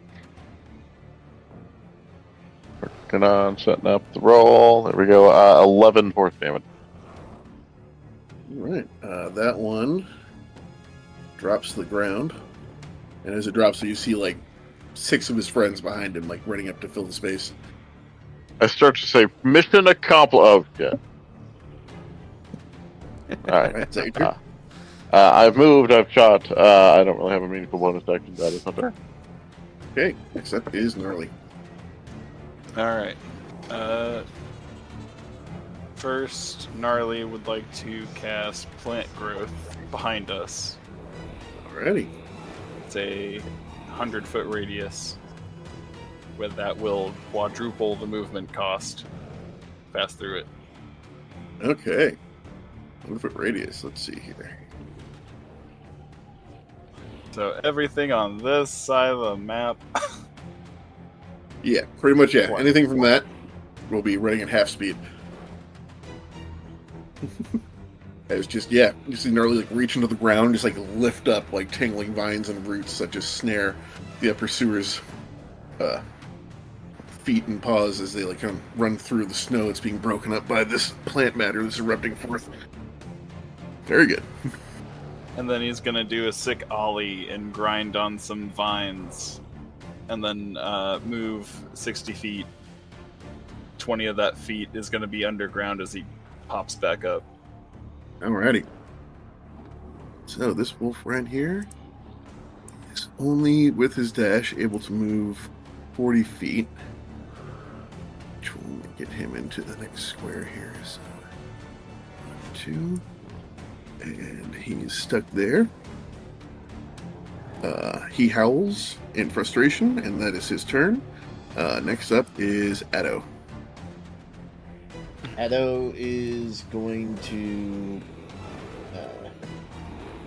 before going to flee, he's going to hold his hand up to this one, and I think it's close enough. I'm going to cast Gust of Wind to push it Alrighty. backwards. It has to do a strength save of 19, or it gets pushed back 15 feet. Alright, let me check. Strength save. Got a 19. It's able to kind of clasp on with its jaws onto one of the roots that had been pulled up and just kind of hold its position. Alright. Right, but that gust is persistent, right? Yes, as long as I'm concentrating. So, how much did you say each square was? Each one is 15 right now. Okay, so I'm going to move up here. And that's my turn. Okay. Next up is Rasputi. I'm just gonna dash, move into, so I have 30 move, and then I'll dash, get to 60. Alright, yeah, you all stand proud and strong, and magic spells, Rasputi just fucking sprints past all of you. Yep. Smartest one of the bunch. Alright, top of the round. First off, everybody roll me a d6. Got a 4. Ready? Got to. 3. Got a 6. 3. Alrighty. Yay! Very nice. So yeah, your guys' as you guys kind of find like a more hardened path that Rasputi is blazing in front of you, and like finding the easiest way forward, your guys' speed will increase by 5 for this round. 2. You do see 2 more wolves kind of approach from the haze. They are going to dash, but they are dashing through thick vegetation, which is going to be difficult for them. You see them kind of ripping and tearing at vegetation and frustration as it really has slowed them down and is giving you guys a really good lead. Next up is Rob. I'm gonna see Rasputi go by and be like, oh, okay, guess we'll run it, and I'll just do the same thing. Move and action dash. Right. And I will bonus action second wind. You know what? Instead of 1,000, for sake of simplicity, because I ran this on an 8-hour game last time, let's just say we're getting to the edge of the map here. Okay. Alrighty. So do 1,000 felt ambitious. There you go. Alrighty. So yeah, Robin Hood takes his friend's great advice and starts sprinting forward using his action. Next up is Gark. Same exact thing. Bob is on it. I'm just going to move 60 feet. Movement and dash. So it's that moment where everyone's like, yeah, we got this. Oh shit, we don't got this. And everyone starts turning to run. Alright. Next up is Gnarly. I just wanted to double check. The squares, are they 5? 10 They are feet? 15. 15, right. So over time, if we get 3 6s, do we shift up a square? Mm-hmm. Yeah. So the funny thing is plant growth is just quadruple movement cost, and then spike growth, and it's not concentration. And then spike growth is concentration, and then creates difficult terrain. So I think I want to create difficult terrain somewhere around here, Alrighty. starting at that guy. I guess if this is 15-foot squares, it'd just be like a little more than 1 square. As a paladin, I'm very confused about how people just blatantly use spells. Like, you just cast them. Like it's nothing. Yeah, a little bigger, so we'll say. Like that, for argument's sake. You know, it can be universal 5-foot squares. Alright. That your turn? And then, I'm going to continue doing Sikalis and grinding on vines. Alright, Gnarly does his best Tarzan impersonation. Next up, it's the regular wolves. That's the wind still up. Yep. So that is a strength check, you said? Yep, 19. Strength save. Strength save of 19. Got a 19 again. Okay. Alright. Yep, so he's going to push forward unknowingly into the spikes, and he is a simple animal with only 11 HP, so I'm going to say as he runs forward into the spikes, he gets shredded. Or his allies are going to try to run forward, so it's quarter movement, so... Shit, it's quarter movement. They can do... So wait, it's 1 quarter movement through the tingling vines? It takes Where's 4 for every 1. Okay, so if they do 40, they can do 10, so they can only do 1 per thing, so god damn. Yeah. So, that's them coming up. Next up is Rasputi. I'm just gonna dash. Wolves seem slow enough. Go, little buddy. Hey, I'm not I'm not little 15. anymore. 15, 20. You're not big. Hey now. Hold on. I just realized, though, my math was off a little bit for this spike growth here, because we're on a 15-foot scale, or tangle bit. Hold on. It'll still matter, but this won't completely fuck up my encounter this way. Hold on 1 second. So let's see. That is 100 feet of the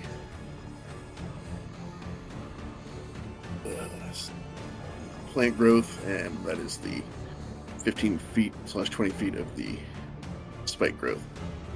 So still going to be doing some impeding, but it's not quite as encounter-ending as it was before. So, yeah, Rasputin, what you doing? I still dashed. Oh, yeah, I dashed. All right. Wolf's turn. Holy fucking shit. They're multiplying. All right. So a couple of the wolves have figured out probably go around at this point. Much less speed, though. So that is them. Order. Next up is Robin Hood. And D6s, right? Yep. Oh, yeah, D6 is the top of the round as well. I got a 6. I think you skipped me. Oh, I did? I never got to. Yeah, I never got to run. Oh, my I bad. just run. I don't do anything. I'm just dashing. Yeah, okay. Addo dashes as well. All But right. okay, you can continue. Yeah, so D6s from everybody. So we got a 6 from David. 3. 1. Fuck. 4. Can they just cancel out? Yeah, so that one cancels out. Like you get like kind of caught up on a tree branch, but your friends kind of like pull you forward, and that one doesn't have any effect because you have 1 positive, 1 negative influence. So Alright, that is moving dash. D6s. That is the Direwolves. That is Robin Hood's move and dash. And, as you get kind of closer to the castle now, you kind of see through the blizzard. There's like an iron gate that's kind of like hanging halfway open. Rob just starts going, please don't be fucking weird. Please don't be fucking weird. All right, next up I is know Gark. it's going to be fucking weird. Gark, yeah, he's just going to dash forward again. All right, that was Gark. Gnarly, your turn.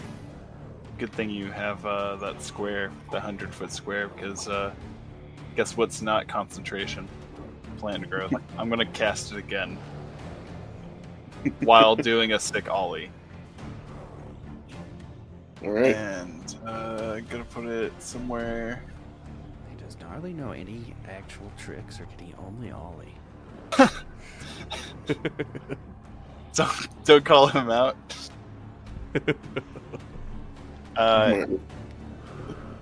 Yeah, I think I'll put it a little closer towards us. Let's put it 2 squares to the right, and I'm gonna make a path for, is that Otto? All right. Because Yeah, you see like a bunch of weeds and vines spring up around you, but there's a path ahead just for you. Thank you. All right. Is that your turn? Movement. Yes, that thing that's important. Okay, that's your turn. Next up are the wolves. Regular wolves. That's all they can. You just look back and just see like struggling wolves. Like this is not their day. Alrighty, that's their entire movement. As you guys have a healthy lead on them at this point. Next up is going to be Rasputin. And a d6 roll. Oh, this is regular wolves. Dire wolves, the top of the round. Yeah, we're on 1. It showed me in the Oh, initiative sorry. tracker, but it's on Mark. Got it. I'm still just dashing. Dashy dashy. Dashing, dashing. Alright, next up, Adam. I'm also dashing. Alright. Much more interesting if the druid hadn't done the perfect thing. Alright. So, dire wolves. This doesn't seem worth claiming at this point, but I'm just playing it myself. Nick always doing the perfect spell. I know, but it's funny when I do it. Those Alright, puppies ain't going D6s, anywhere. everybody. D6s. 2. Oh no, I jinxed myself. I got a 1. 5. Yeah, the wind kind of shifts and kind of like blows back at all of you, and your movement speed is dropped by 5. Next up is Rob. Yep. I got a 6. Oh. All right, but a wind at your back then shifts and now actually pushes you forward. Neutral. Yeah.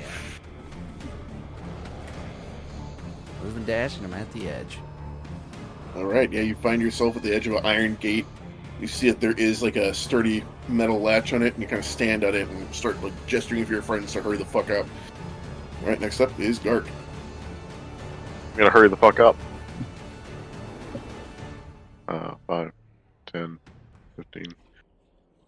Yeah. I think that's 60 in this world. Yep. All right. All right, Gnarly, your turn. All right. I think that's enough plant growth for now. So I'll just dash 15, 30, 60, and off the board. Well, at the edge. Make it to the gate. So, I'm gonna dig underneath the gate and go on the other side just because I have that much speed.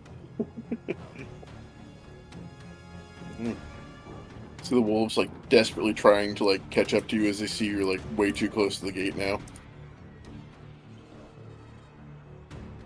But to mostly no avail. Alright, next up is Rasputin. Me again? Already? I'm Dash? It's at the end, what can I say? No time to look at your phone. You gotta pay attention. Alright, Rasputin runs, hikes up his mandress, and sprints. Next up, Addo. Also dashing. Alright, Addo also hikes up his mandress and sprints. I think you should be further than that, Mark. Why is that? I thought each one was 15. Yeah, but Yep. shouldn't you be moving 6 squares? No, 4, because 15, 15, 15, 15. Oh, right. You move.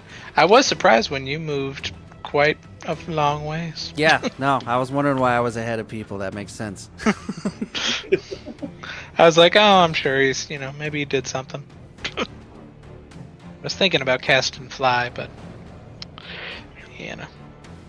Alright, we're starting to catch up, but doesn't look like it's going to quite be enough. D6s, all of you, unless you all really fuck up on the D6s right now. Oh boy. +5, neutral, 3. -5. Yeah, You're another one. fucking kidding me. That was on a 2 and then roll over to 1 right when you said that. Alright, so you guys have -10 movement speed in this next round. Next up is Rob. I mean, I'll just do nothing since I was moving too fast and be where I Alright. am. Yeah, you probably get there now, Yeah. actually. Alright.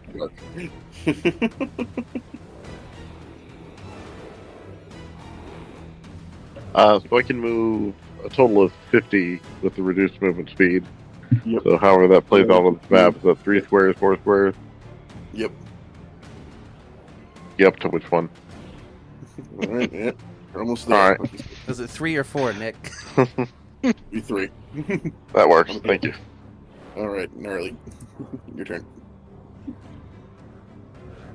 Gnarly is going to be on the other side of the gate and look at his friends, and then he's gonna skateboard underneath the gate and be like, "Come on, guys!" And then he's gonna skateboard back. He's gonna be like, "Come on, it's easy. Just come this way." Alright, Gnarly's flexing and stunting. It's the wolves. See desperation, even though none of them are going to get there in time. Rasputin.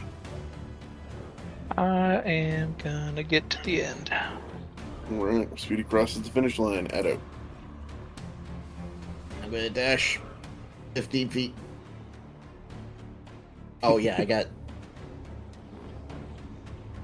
Since I can only move 20 feet, that means dashing would move like 40 feet, right? Yep. I can get like an additional square. Okay. You see, Addo hits a pretty decently sized snowdrift. Alright. Just allowed poof, so he runs into it.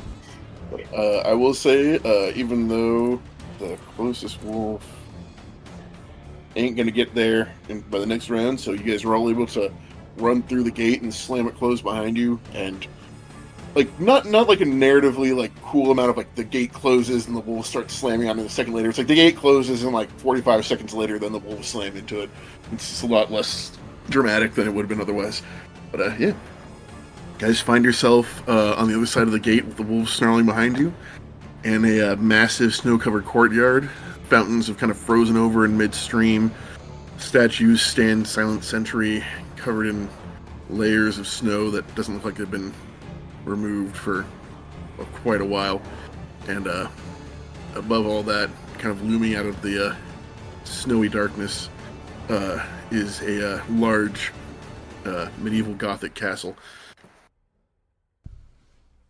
We made it to the monster's house. Alright, we got a beast to kill.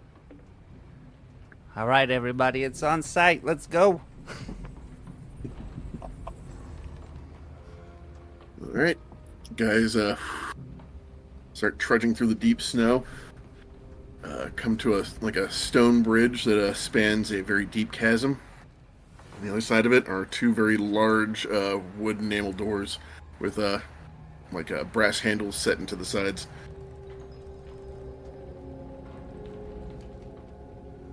Does the door appear to be trapped? Investigation check. It's going to be bad. Does the effects of that hookah last forever? Here, let me. Go ahead it'll last for 24 hours. Okay. I'll give you a pat on the back and say, here, let me give it a look. Okay. And 18.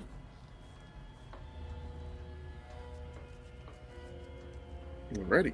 Yeah, as far as you can tell, no, this is a very large, sturdy door. Doesn't really even appear to be locked. It's just like a large entrance. Nice.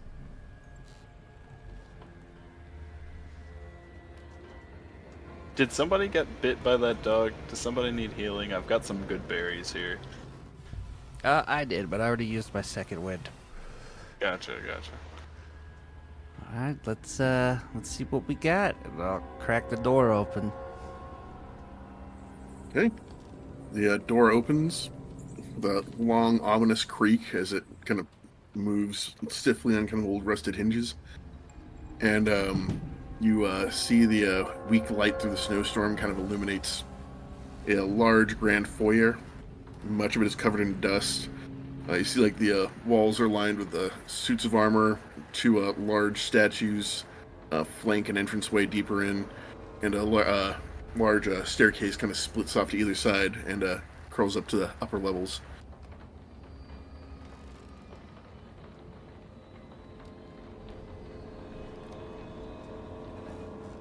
Is there light coming from anywhere specifically in this? There seems to be like some torches like kind of flickering weakly on the walls. But none of the rooms are like obviously occupied. I mean, yeah, it's well, yeah, it's just kind of like a big. Here, hold on a second. Map. Memento. I audibly scoff at the need for armor.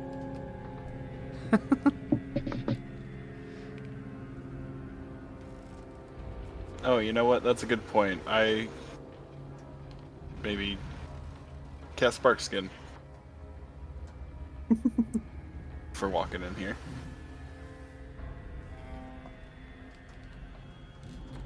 And you find yourself here. Kind of standing at the entryway, like just kind of like 1 foot outside the front door. Radical. Do I see rails? And, I mean, yeah. There's like a 15 stair on either side of this. Yeah, Gnarly's gonna go for those rails. All right. As soon as you enter, you hear a voice say, "Go away." Kind of echoes through the room. Gotta tell where it was coming from. Give me a perception check. Oh, come on. It was almost a 23. It's a 7.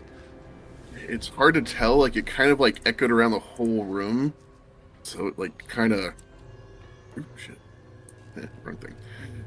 It's kind of hard to pinpoint. Be like, Gnarly, hurry up and go do that before he comes out here. I- Come show yourself, monster. Getting spooked by the bodiless voice, I use Divine Sense. As you proceed further towards the stairs, the suits of armor on either side of the walls all kind of like snap to attention and like lower their pikes at you. Oh man, guys, I really want to ride these rails. Well, And you hurry hear, up. Go away, like from a different point that like kind of echoes a little softer. No, you kidnapper. Kidnap? What is that? I don't fucking know. And you hear like the two voices kind of whisper and echo through the room. It's like, just there's nothing for you here. Leave. We're gonna kill all your armor, and then we're gonna kill you. All right, with that, let's go into initiative.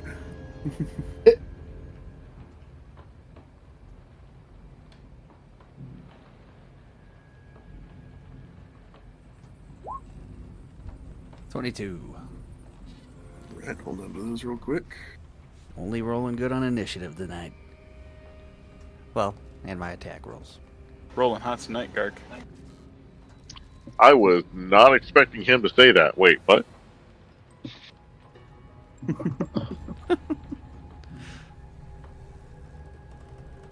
The fuck you say? It would have been funny if Gnarly got a nat 1 because he was over there grinding the stairs. Oh man, I was just at the edge of the stairs and I was Well, he's trying to grind up the stairs, I think is the problem here. I don't really understand physics all that well, but It works in Tony Hawk Pro Skater. I mean to a point. He wants to do the full half circle there. Oh, hell Up yeah. The rail around the banister and then down the other side. Dude, I don't know if we have any gold, but I'll bet you some of it that you can do that. I can hear the Tony Hawk noises in my head. I've got the little score bar, the balance bar above my head. We're all a very specific age. All right, top of the round is Robin Hood. As you see all these like armors like snap to life, and the two larger statues in the back also kind of animate and kind of like snap their heads towards you. Fuck yeah. Oh, let's see. Are the big ones like actually bigger? Yep. Like, they were like up on pedestals and looked like they were like, you know, statues until this moment. We're gonna shoot one of the big ones. I'm gonna do an enfeebling arrow. Alrighty. A 25 to hit. 25 definitely hits. Alright, so it takes 14 piercing plus 12 psychic. And then Alright. I need a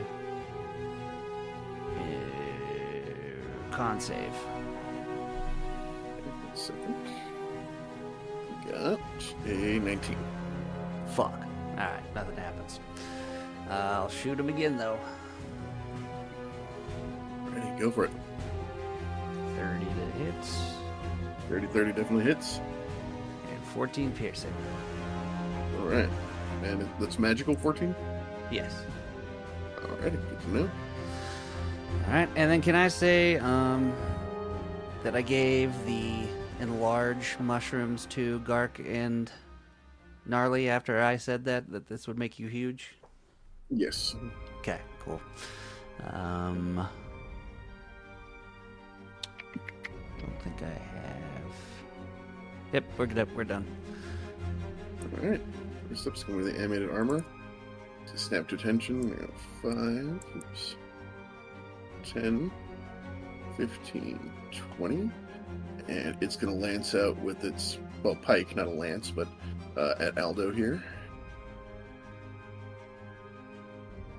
Two attacks here. 22 to hit and a 17 to hit. Both hit. All right, you take 9. Sorry, can I use my reaction to use protection and give disadvantage on one of those attacks? I'm Okay. next to Gark and I'm next to him and I'm wielding his shield. Okay. Let's see here. The second one. Oops. That would have been a crit, but it still hits. Fair enough. I tried. All right, so that'd be I appreciate eight piercing damage, as you get a Alright. poke twice. Next up is another one of the armors. It's also going to step forward and do the same thing. Boom, boom, 2 pokes. That is a 10 to hit and a 16 to hit. The first one misses. The second one hits. Okay, second one you take 8 piercing damage. As the second one finds its way and draws a line across your ribs. Okay, next one is this big guy. Step down off the thing. Turn towards Gnarly, and you hear like a deep clockwork ticking, kind of coming from inside of him. And let's see what save I do here. Give me a Wisdom saving throw, DC 16. Who is? Gnarly? Yep. Okay. He goes, halt. Or halt, I guess. 23. Right, you feel like tight bonds, like kind of like go across your body, trying to hold you in place, but you're able to like flex and snap out of it. Next is the one above him. That one's going to turn to you, and you see like its visor begin to fill with fire. Give me a DC 16 dex save. 15. Oof, not quite enough, so you are going to take 17 fire damage as like a cone of flame just erupts from the mouth of the knight in front of you. I am resistant to fire. All right. Ironically. All right, that bark is actually, does what it's supposed to do and resists fire. So he burns you and expects to see just like a burnt matchstick afterwards and sees you standing there resolute. All right, and with that, it is your turn. Gnarly. Alright. Gnarly is going to... does it look like they have long weapons? Like they might be able to reach me if I move? No, it looks like he's got like a sword and a shield. Cool. I'm gonna take a 5 over here. 10, 15, 20, hop up on the rails. I'm gonna cast Shillelagh. No, wait. I'm just gonna hit him with my moonsicle here. Alrighty.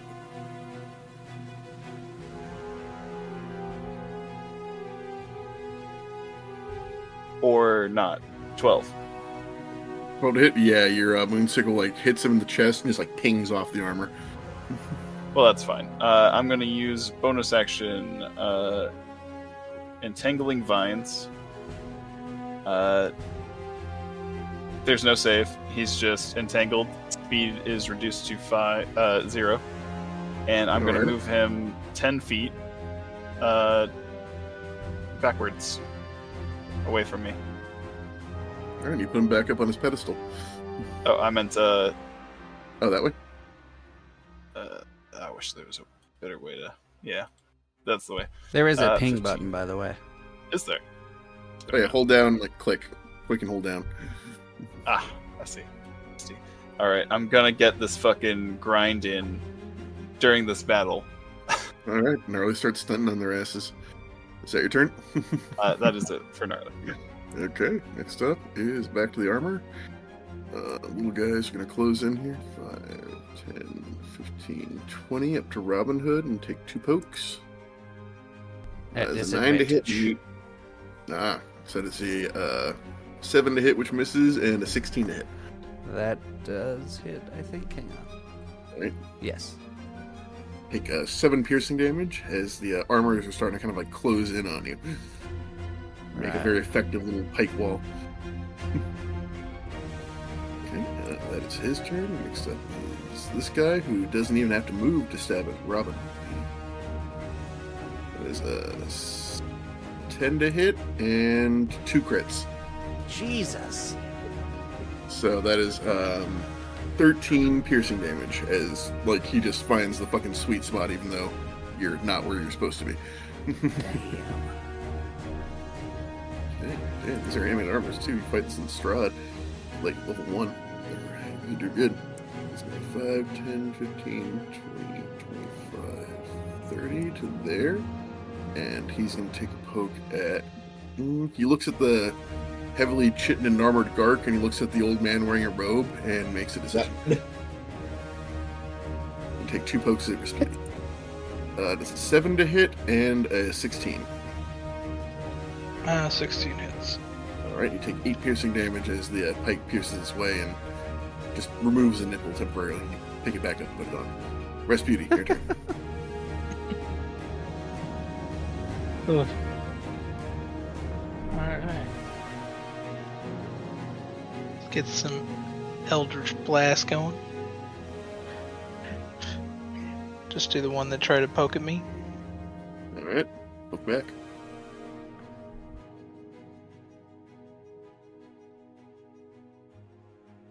Okay. Just pings off his shoulder. Goes wide. And let's see. Can do a second one, right? Yep, okay. Second Eldritch Blast. Blink, blink. I'll turn around, sit in the corner, and cry. Alright, crying is a free action. Next up, Shadow. Shoot, kind of pinned down here. I'm going to I'll go ahead and do my bonus action telekinetic shove on the one above me. Alrighty. 19 strength save. Okay. 13. Fails. Sweet. He goes back 5 feet. Alright. I come over here, and I action cast lightning bolt. Alrighty. Oh, Wide sh- long, right? Let's see if I can. I'll allow some bullshittery. I'm a cool DM. Thank you. I need to.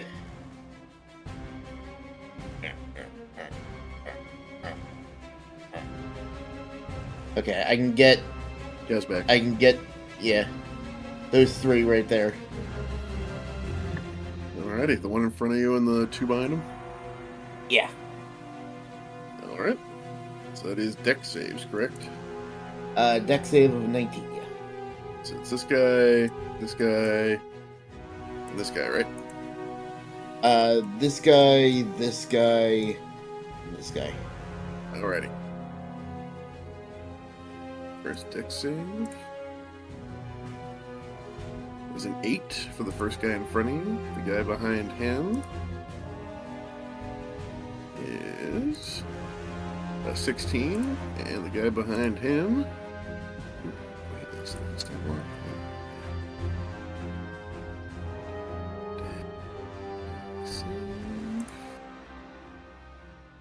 Is a 15. They all fail. Nice. That's 8d6. That's 30 lightning damage to those 3.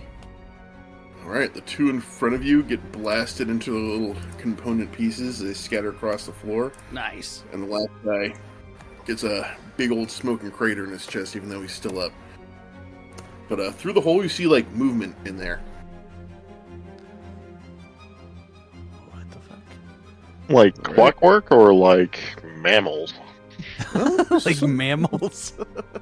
Like, something small and, it's like, something moved quick, like, something small moved quickly. It's kind of hard to tell in the dark. Right, next up is Dark. I yell out, "Gnarly, behind you!" Cool. Gark will Kirk will walk up to this guy and try to whack him with his hammer. Feels right. 22. 22 hits. Excellent. D8 plus 5. Be 7. Assume he's still up. Yep.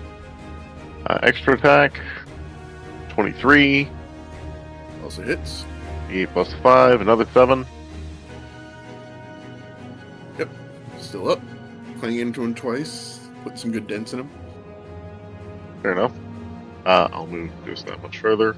And that, I think, will be my turn. That's good. Next up is my last armor. Just cut that. 15, and he's going to take a stab at Gark. Oh. 2 stabs. 16 to hit and a 14 to hit. Nope. Alright, pings off your armor. Okay, back to the top of the round. Rob. Am I able to move through Rasputi? Yeah, half speed. That'd be 10 to move through that square.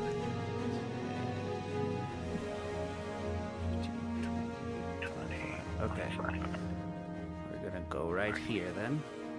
And I think with a 30-foot cone, I can hit all 3 of these guys.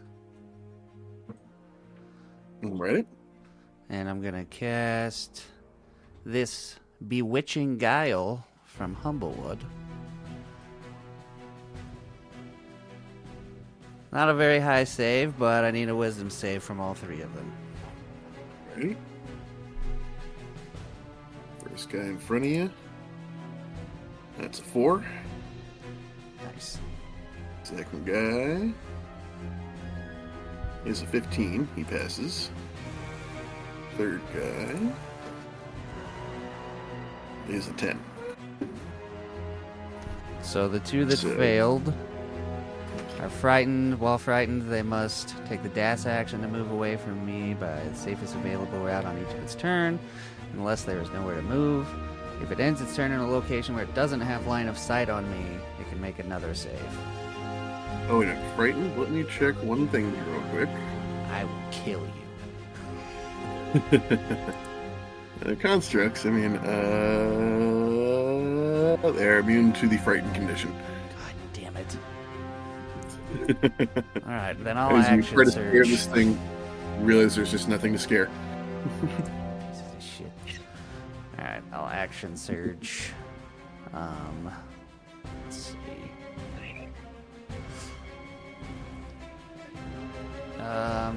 Take a disadvantage shot on this one right in front of me. Alrighty.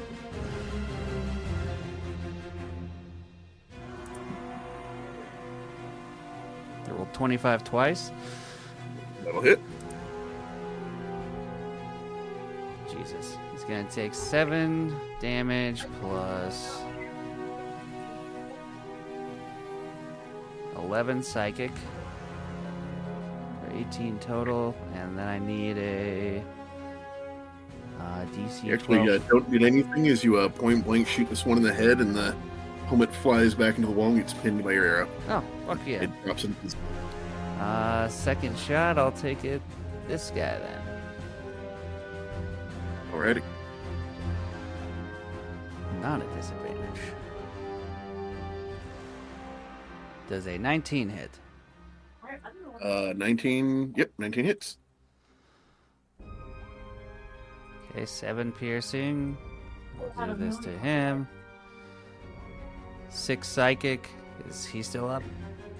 Yes. Alright, so DC 12 con save from him. Okay.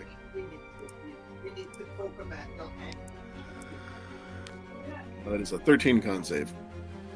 God damn it. Alright, that's my turn. Okay. Next up is big armor up here.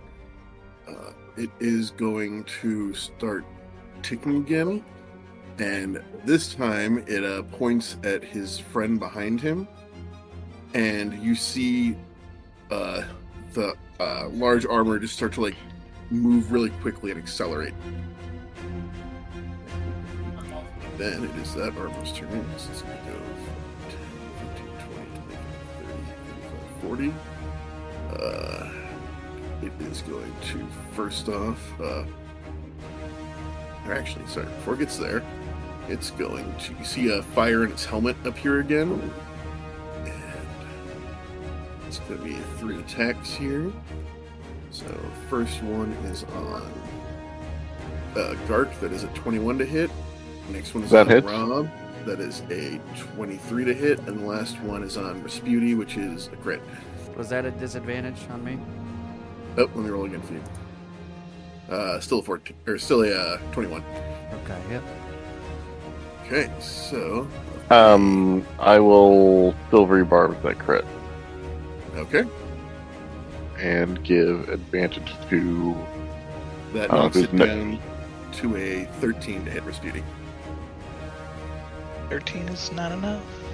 All right, so it misses you. It hits Gark and Robin Hood. Both you guys take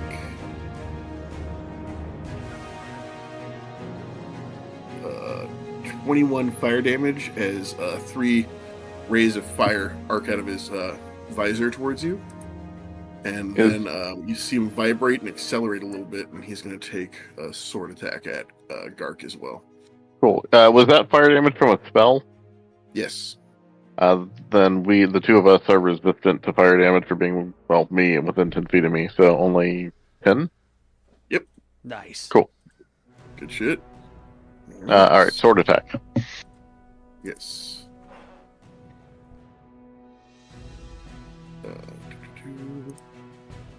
Is 21 to hit, Yep, that's gonna hit.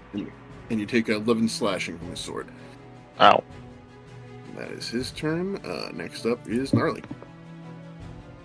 who seems to have been forgotten in the back doing a sick grind. Yeah. You got this, Gnarly! It's not my midnight turn. Never mind. I think I'm gonna start with continuing this grind of 5, 10, 30, 35. Unfortunately, landing me right in front of this guy. See, But I'm 7,000 committed. points. Unfortunately, no, this is fortunately. It's right where you want to be. And I'm going to use my grasping vines again to move him right there. That's just an auto move, right? Yeah, auto move 10 feet. He can use his turn. On his turn, he can use one of his attacks to get rid of the vines. Alrighty. Can I get them a little bit closer? Because I want to cast Ice Knife. Okay, we'll do like that. Yeah. Alrighty, roll a hit. Or is that a deck save? Forget how. Ice Knife is a deck save, it's a hit, then a save, right? Yeah, hit done save. So it's gonna be, I guess, the one I targeted. Only a 13. Yeah, I'll let that build doesn't up for hit. nothing. Yep. Does it still explode afterwards? A hit or think miss. Still explodes. Dex save from both of them. 16. Right. 6 for the big guy, and the other big guy. Alright, so they're gonna take 2d6 cold. 11 cold. Alright. And then I'm gonna kickflip and turn around. And 45, 50, 55, 60. Back up the rail. Laws of physics by grinding uphill. I'm using Sonic Adventure 2 rules. And that's all for Alright. Gnarly. That's okay. Alright, next up, animated armor. It is going to move forward 5 feet, and it's going to take 1 attack at Rob and 1 attack at Rasputi. So, boop on Rob, that is an 11 to hit. Boop on Rasputi, that is a 6. He misses both.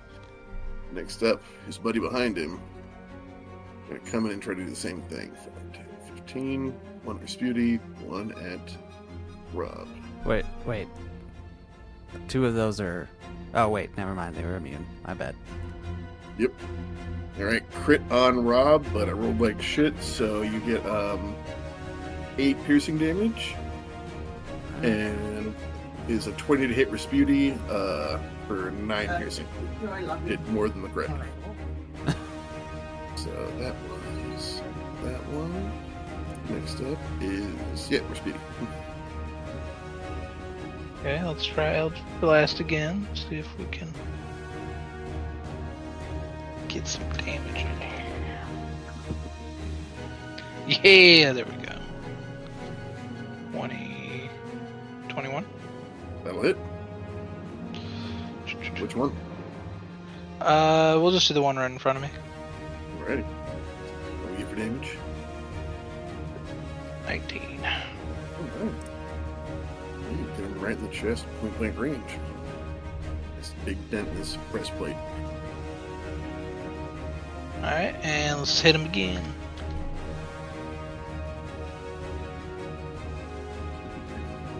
That one he's able to duck and dodge.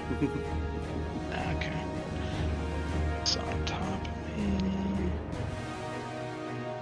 Okay, yeah, that's it. Alright, next up from the corner is Edo. I'm going to. This one has taken some damage, right? Yes. This got Eldritch blasted in the chest. Cool. I'm going to cast Toll the Dead on it. Alrighty. That is a wisdom save, I believe. Wisdom save of 19, yeah. Right. He got a 2. Nice. That is 2d12. That's 10 necrotic.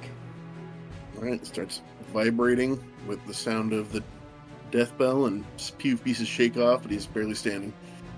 And that's my turn.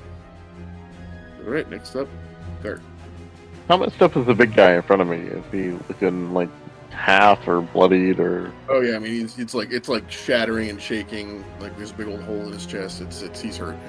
All right, excellent. I'm gonna take a swing at him with Alright. my hammer. And 26. 26 definitely hits. Okay, D8 plus 5. That'll be 13. 13 damage is enough to put him down. Nice. As he falls to pieces, his helmet spins out onto the ground, and from out of it comes a little candle man. It's hard to describe.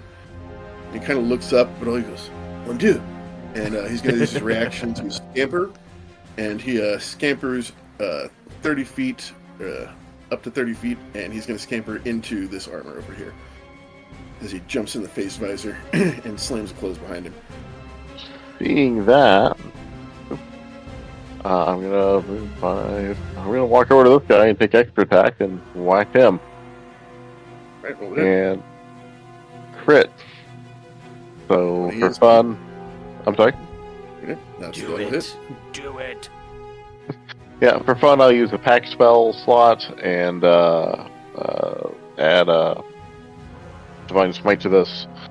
So it'll be, I guess. Oh, what are the crit rolls are we using here? Like crunch crits or? I'm just using regular crit rolls. Just roll double Alright. dice. What's regular? Roll double dice. Oh, okay. Fair It's just 'cause enough. that's how I got my system on the back end set up, so I'm just keeping it fair. Yeah, I'm on board.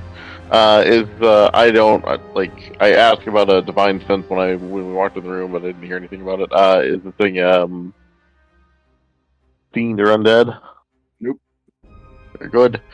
All right, so that's a D8 for the packed hammer, and then 2D8 for the crit, or 2D8 for the divine smite. That's what, a total of 68 plus 5. Yeah, buddy. 37 bludgeoning and radiant. Yeah, that armor explodes, and you see the little candle man standing on the ground again. He goes, "Merde." But he's out of reaction. So. Very good. Grabbing or anything would be an action, so I don't have any way to restrain him any further. I'm just gonna mad dog him because yeah. You're a mad dog in him.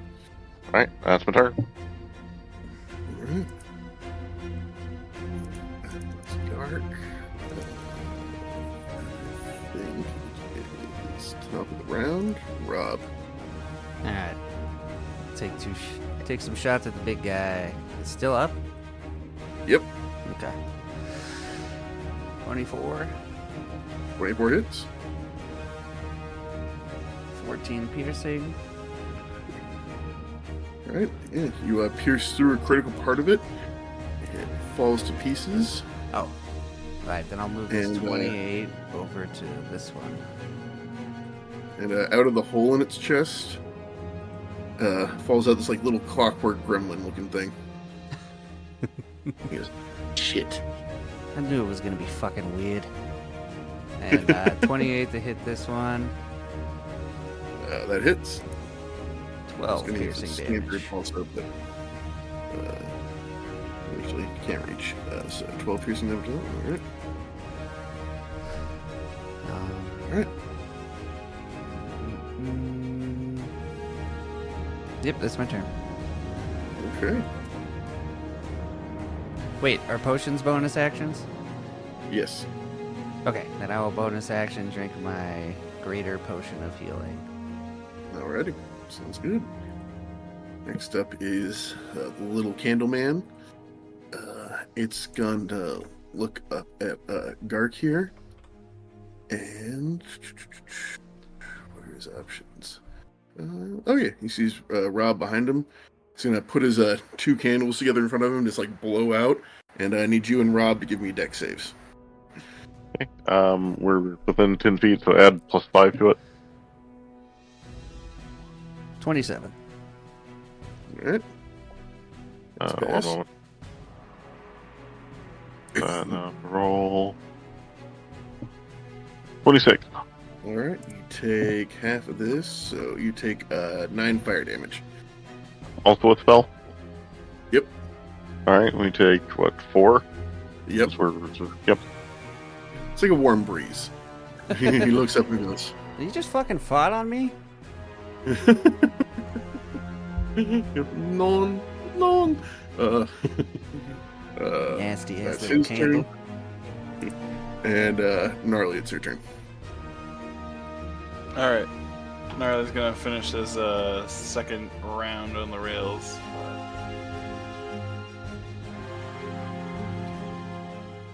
55, 60, and end up right next to this guy. And he's going. He looks up at you, like towering over him. Were you impressed? Did you like that? Did that look cool? He just shits out a cog. Nice. Gark clap.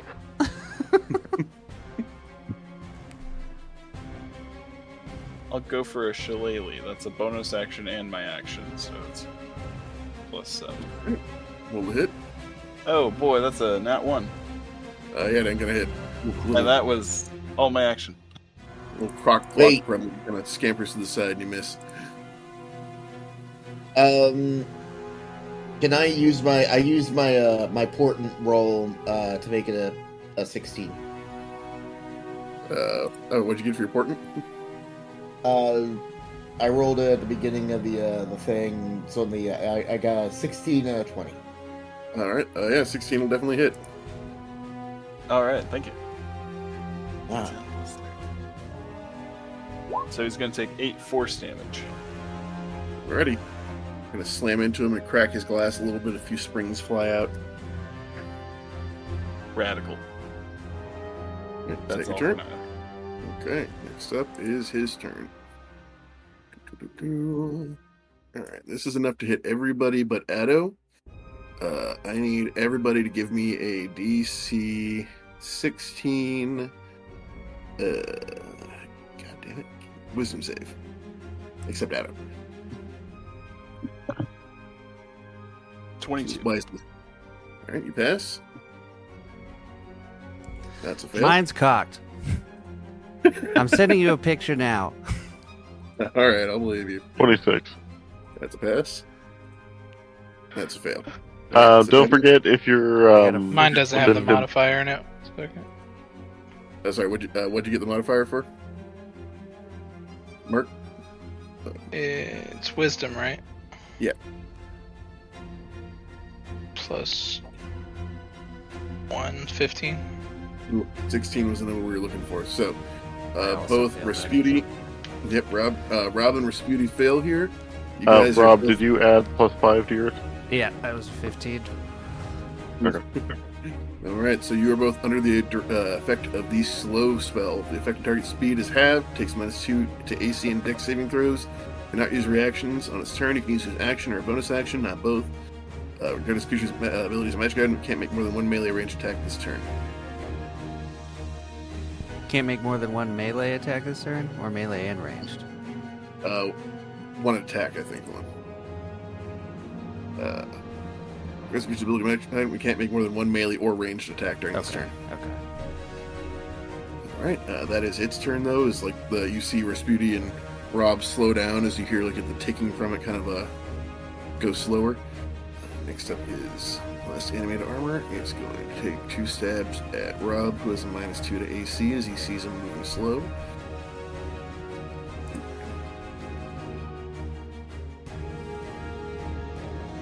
It was an 18 and a 23 to hit. Rob, Oh, yeah. Yep. you take 9 piercing damage as he pokes you twice with the spear. Were they disadvantaged, by the way? So actually, you know what? In that case, we will take that'll be 1 hit, and let me roll again here. So you only take 6 from that first one then, and the second one is going to be an 11 to hit, so the second one misses. All right. Okay, next up is the second to last animated armor. That one is gonna move up and try to protect. Oh, actually, I get a reaction from Rasputi, so he's gonna do 1 at Rasputi, 1 at Rob, because they're both slow as fuck right now. Ooh. That is a crit on Rasputi and an 18 hit Rob, or sorry, 15 hit Rob. Still hits. Alrighty. So Rasputi, you take 14 piercing, and Rob takes 8 piercing. And Rasputi, it is your turn. I'm hurting. And I only get 1 action or bonus action, right? I can't have Yep. both. Well, I don't really have a whole lot of choice but to take a potion. Alright. So, I'm gonna take my potion. You drink a potion like it's a beer ad. It's super slow, and the liquid falls like into your mouth at like a kind of a laminar flow. Okay, drink up. Command you heal, or whatever the fuck happens with that potion. Do I? Was it a great? Everybody got a greater potion, right? Or Yes. was it Well, that's what I Uncommon took potion. for the uncommon potion. I don't know if everybody did. what is that? 2d10? No, it's 4d4 Well, plus 2. Is it +4? I think it's a D4. Oh, you're right. 4d4 plus 4. 13. Heal 13. Alrighty. And that is my turn. Okay, next up, Addo. I'll go ahead and point at this knight. This is no, I guess that's I'll point to this candelabra that's off to the side and levitate it with my mind, and then cast catapult and rocket it at this one. Alright. Hit the clock. So we're That's doing a- Candelabra Violence, but that's cool. We do that one, so that's a dex save. That's a dex save of 19. Alrighty. They got a 9. Alright, it takes. Oh, pretty good. 17 bludgeoning.